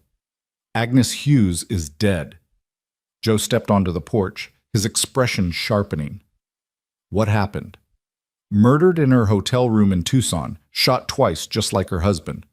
Sam accepted the water Sarah brought him, drinking deeply. The thing is, before she died, she apparently wrote a letter claiming you threatened her Joe. Said if anything happened to her, you were responsible. Sarah felt the blood drain from her face. Not again. They couldn't go through this again. Joe's hand found hers squeezing tight. When did this happen? Joe asked, his voice carefully controlled. 3 nights ago. Marshal Thompson's on his way here with a federal judge. They want to question you and Sarah, too. Sam looked between them. Where were you 3 nights ago? Here, Joe said. We were here together. Anyone else see you? Any witnesses? Sarah thought back. 3 nights ago had been the night she'd first suspected she was pregnant, the night she'd been so sick. Joe had held her hair while she vomited, had brought her cool cloths and weak tea. They'd been entirely alone. No witnesses, she said quietly. Just us. Sam cursed under his breath. That's not good. A husband and wife alibying each other won't hold much weight, especially with your history with the Hughes family. Before Joe could respond, scouts started barking. Riders were approaching, many of them. Marshal Thompson led the group, his face professionally neutral, but behind him rode men Sarah didn't recognize. Federal men by the look of them, with the cold efficiency of those who enforce law without caring about justice. Coleman, Thompson called out, we need to talk. Joe stepped forward, keeping Sarah behind him. Talk. Agnes Hughes is dead. Before she died, she sent letters to the federal prosecutor claiming you'd threatened her life. We need you to come with us for questioning. He didn't threaten anyone, Sarah said, moving beside her husband. Agnes Hughes had many enemies. She was a vindictive woman who destroyed lives for sport. One of the federal men, thin and sharp-featured like a knife blade, smiled coldly. Mrs. Coleman, I presume the former, Mrs. Thornton. Your defense of your husband is touching, but hardly objective. My name is Sarah Coleman, she said firmly. And my husband was with me 3 nights ago. All night. How convenient, the thin man said. A wife can't be compelled to testify against her husband, and you're his only alibi. Almost like you planned it that way. Joe tensed, and Sarah knew he was close to violence. She pressed her hand to his arm, grounding him. We didn't plan anything. We were living our lives trying to forget the Hughes family existed. Marshal Thompson dismounted, his expression troubled. Joe, I don't want to arrest you, but these federal boys have authority. If you come quietly, answer questions, maybe we can sort this out. The way we sorted it out last time, Joe asked bitterly. With false witnesses and purchased testimony. There's more, Thompson said reluctantly. Agnes Hughes's hotel room, there was a message written in blood on the mirror. For Elizabeth. Whoever killed her wanted it known this was revenge for your wife. Sarah's mind raced. Who would kill Agnes Hughes and deliberately implicate Joe who even knew about Elizabeth anymore? Most of the people who'd known her were either dead or Kate Morrison. Sarah's blood ran cold. Kate, who'd killed Carlton Hughes for Elizabeth. Kate, who'd been prepared to confess until the town protected her. Would she kill again to protect the secret, I need to speak with my husband privately, Sarah said suddenly. The thin federal man laughed. So you can coordinate your stories. So I can tell him something that might explain who really killed Agnes Hughes, Sarah shot back, unless you'd prefer to arrest the wrong man and let the real killer go free. Thompson nodded slowly. 5 minutes. Sarah pulled Joe into the house, speaking urgently. It was Kate. It had to be. She killed Carlton for Elizabeth and now Agnes for threatening us. She's protecting us again. Joe's face went white. No, Kate wouldn't. She has too much to lose now. She's already a killer, Joe. What's one more death to someone who's already crossed that line? We can't let her hang for us. We can't let you hang either. Sarah grabbed his shoulders. Joe, I'm pregnant. I'm carrying our child. I can't lose you. Not now, not when we finally have a chance at happiness. Joe stared at her, stunned. We're... Yes. Tears streamed down her face. So please, please don't sacrifice yourself for some misguided sense of honor. Our baby needs a father. Joe pulled her against him, holding her so tight she could barely breathe. A baby, he whispered against her hair. Our baby. A sharp knock interrupted them. Time's up, Thompson called. They emerged to find the federal men growing impatient, but before anyone could speak, another rider appeared on the horizon. Doc Morrison, riding hard, his medical bag bouncing against his saddle. "Marshal," he called out, breathless. "I have information about Agnes Hughes's death." The thin federal man sneered. "Another convenient alibi from the helpful townspeople." "No," Doc Morrison said, dismounting heavily.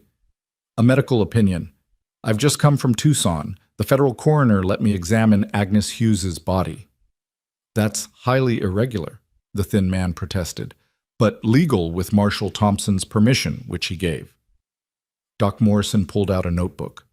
Agnes Hughes was killed with a .32 caliber pistol, not the .44 that killed her husband. The angle of the wound suggests someone significantly shorter than her shot upward, and most importantly, she had defensive wounds on her hands and laudanum in her system. "What does that mean?" Thompson asked. "It means she knew her killer.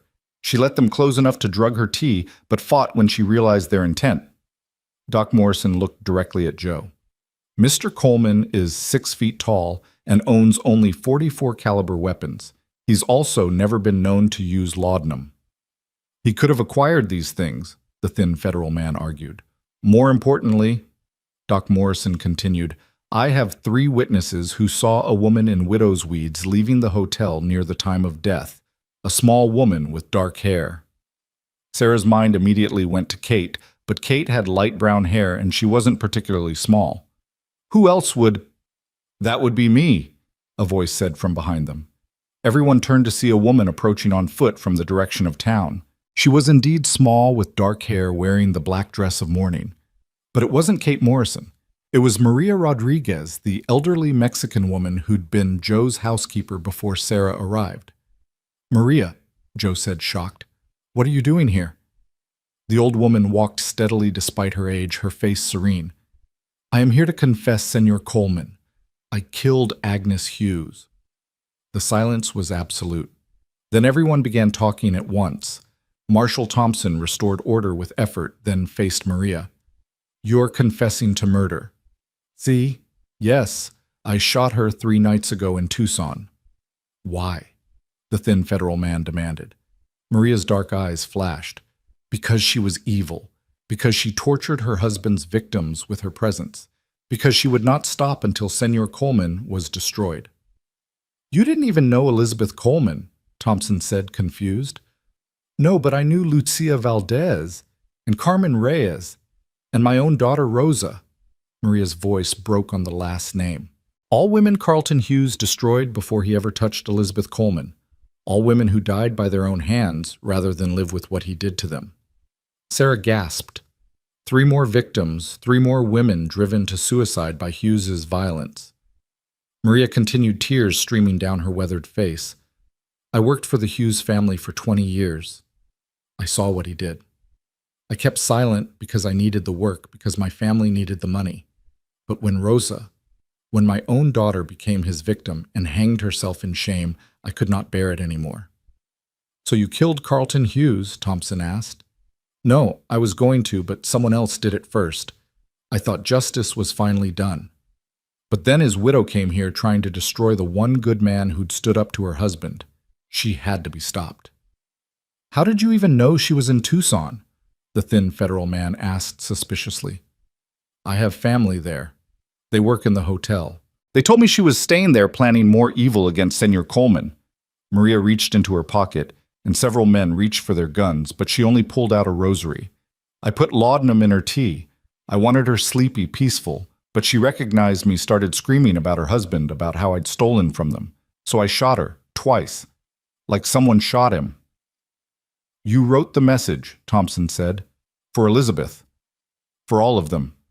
Elizabeth, Lucia, Carmen, Rosa. For all the women he destroyed and she enabled." Maria looked at Joe.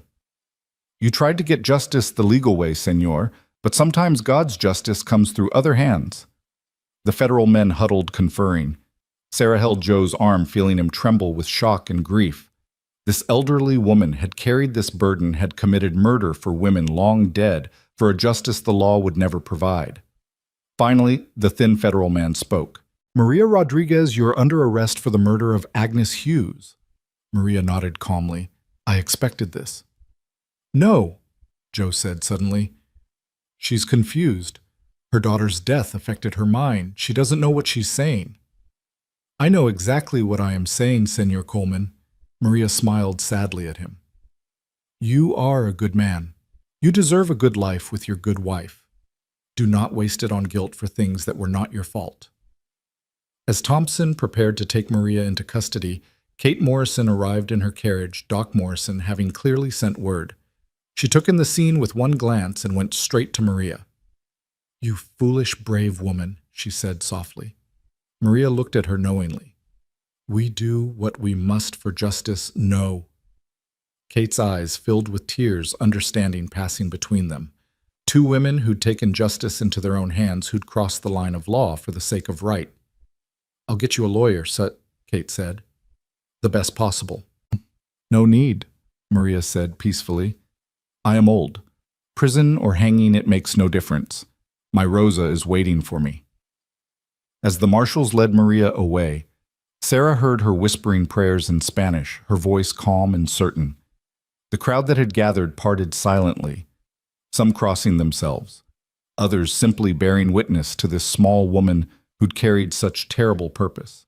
After they were gone, Joe sank onto the porch steps, head in his hands. All this death, he said hollowly, all this pain spreading out like ripples from one evil man's actions. Sarah sat beside him, taking his hand. Maria chose this, just like Kate chose to kill Carlton. You didn't make those choices. But they made them because of me, because of Elizabeth. No. Sarah's voice was firm. They made them because of Carlton Hughes and his evil. Maria's daughter died before Elizabeth did. She would have acted regardless. Sam, who'd been silent through everything, finally spoke. She's right, Joe. Evil creates its own consequences. Hughes created his own death through his actions. His widow created hers through her vengeance. You're just the excuse, not the cause. That night, as they lay in bed, Joe's hand resting wonderingly on Sarah's still flat stomach, he said, a baby. In all this death and darkness, we're creating life.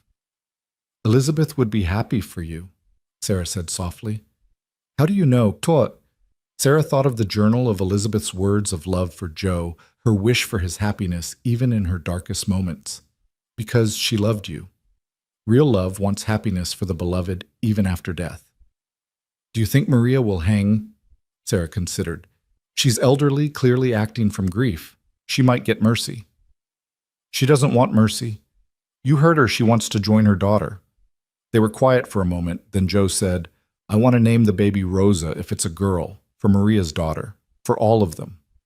Sarah turned to kiss him. And if it's a boy, Samuel, for your brother, for family that survives. The trial of Maria Rodriguez became the talk of the territory. The elderly woman stood proudly in court, refusing her lawyer's attempts at an insanity defense, insisting she'd known exactly what she was doing. She spoke eloquently of her daughter, of the other victims of the years of silence that had eaten at her soul like acid. The jury, 12 men who'd all known Carlton Hughes's reputation, took only an hour to deliberate. They returned a verdict of guilty, but with a recommendation for mercy. The judge, perhaps influenced by the crowd of women who filled his courtroom every day of the trial, sentenced Maria to life in prison rather than hanging. Maria received the sentence with dignity, but her health, already fragile, deteriorated rapidly in custody. She died 6 weeks later, peacefully in her sleep, Rosa's name on her lips. The prison chaplain said she'd been smiling. Sarah and Joe attended her funeral along with most of Cedar Ridge. Even Wade Garrison came standing at the back, his usual smirk replaced by something approaching respect. As they lowered Maria's simple coffin into the ground beside her daughter's grave, Reverend Mills spoke of justice and mercy, of the terrible choices love sometimes demands. Kate Morrison stood beside Sarah, both women understanding they were burying a sister in survival, a woman who'd done what they'd all thought of doing. She saved us, Kate said quietly. All of us. She saved herself, Sarah corrected, from the guilt of silence. As spring arrived, Sarah's pregnancy became obvious, her body swelling with new life. Joe was tender with her, protective, but not smothering, treating her pregnancy like the miracle they both knew it to be. The ranch prospered, their garden bloomed, and slowly the shadow of the Hughes family faded. Sam visited regularly, working Joe's ranch between his own jobs, building a relationship with his brother-in-law based on mutual respect and shared love for Sarah.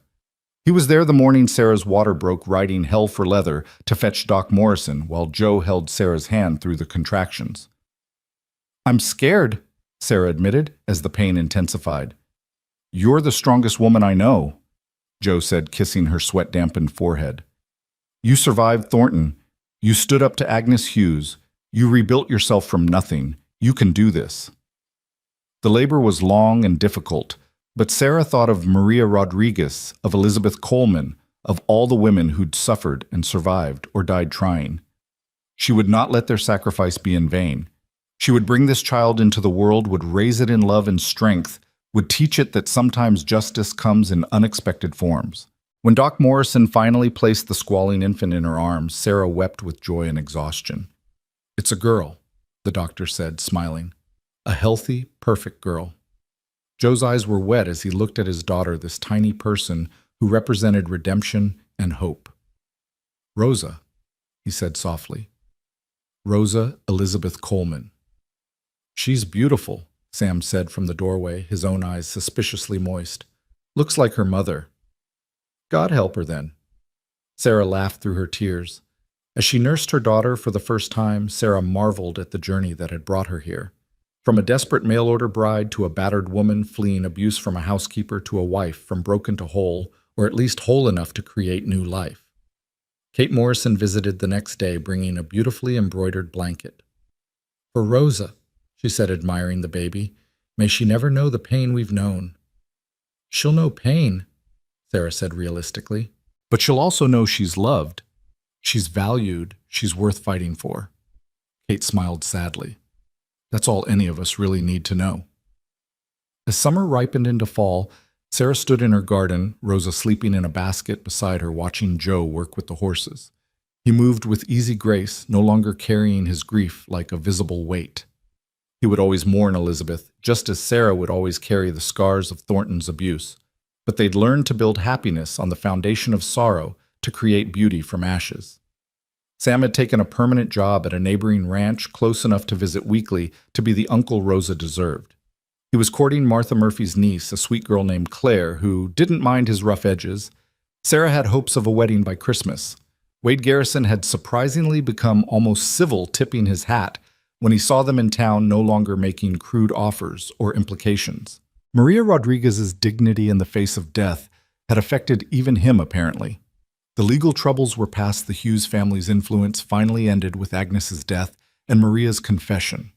There would be no more marshals at their door, no more accusations or threats of extradition. They were free to live their lives in peace. That evening, as Sarah prepared dinner with Rosa cooing in her cradle, Joe came in from the range. He kissed Sarah first, then bent to touch his daughter's tiny hand. The baby gripped his finger with surprising strength, and Joe's face softened with wonder that hadn't diminished in the 3 months since her birth. "How did we get so lucky?" he asked. Sarah thought of all the pain that had led them here, Elizabeth's suicide, Thornton's abuse, the violence and accusations, and fear. Lucky seemed the wrong word. "Not lucky," she said. "Blessed. Blessed by the sacrifices of others, by the courage of women like Maria and Kate, by the community that chose justice over law. We're here because people fought for us, died for us, lied for us." Joe nodded slowly. "Then we owe it to them to live well." "Yes," Sarah agreed. "We owe them happiness." As the sun set over the desert, painting the mountains in shades of gold and crimson, Sarah stood with her husband and daughter, thinking of Elizabeth's journal, of the question the dead woman had posed. Can you rebuild a person from broken pieces, or do you just create something new from the wreckage? The answer, Sarah knew now, was both. She was not the naive girl from Illinois, nor was she Thornton's victim. She was Sarah Coleman, wife, mother, survivor. She was built from broken pieces, yes, but the breaking had revealed strength she'd never known she possessed. The wreckage had become foundation. The scars had become stories. The pain had become purpose. Rosa began to fuss, and Sarah picked her up, holding her daughter close. This child would grow up knowing she was loved, that she had worth beyond what men assigned her, that justice sometimes came from unexpected hands. She would know her namesake's story, not just the tragedy, but the courage. She would understand that sometimes the law and justice were different things, and that women throughout history had navigated that difference with wisdom and strength. Joe wrapped his arms around both of them, his chin resting on Sarah's head. "What are you thinking?" "That we've come so far from that day you found me at the stage depot." "You found yourself," Joe corrected. "I just gave you space to do it." Sarah turned in his arms, looking up at the man who'd offered her dignity when the world wanted to destroy it. "We found each other." As stars began to appear in the darkening sky, they went inside their home, not a house of sorrow anymore, but a home of second chances.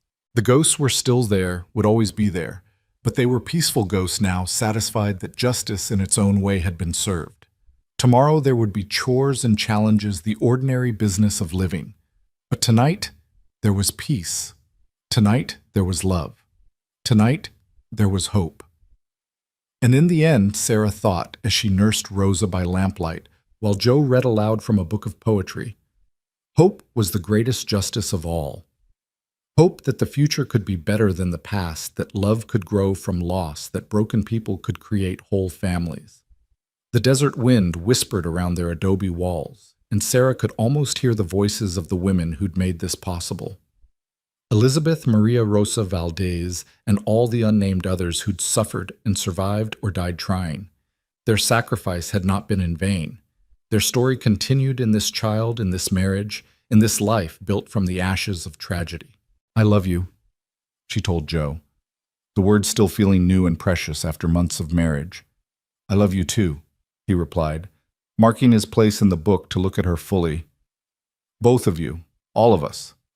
It was a simple exchange, but it held volumes acknowledgement of the past, acceptance of the present, promise for the future. They were a family forged in fire, tested by trials, and ultimately triumphant, not because they'd won, but because they'd survived and chosen to thrive.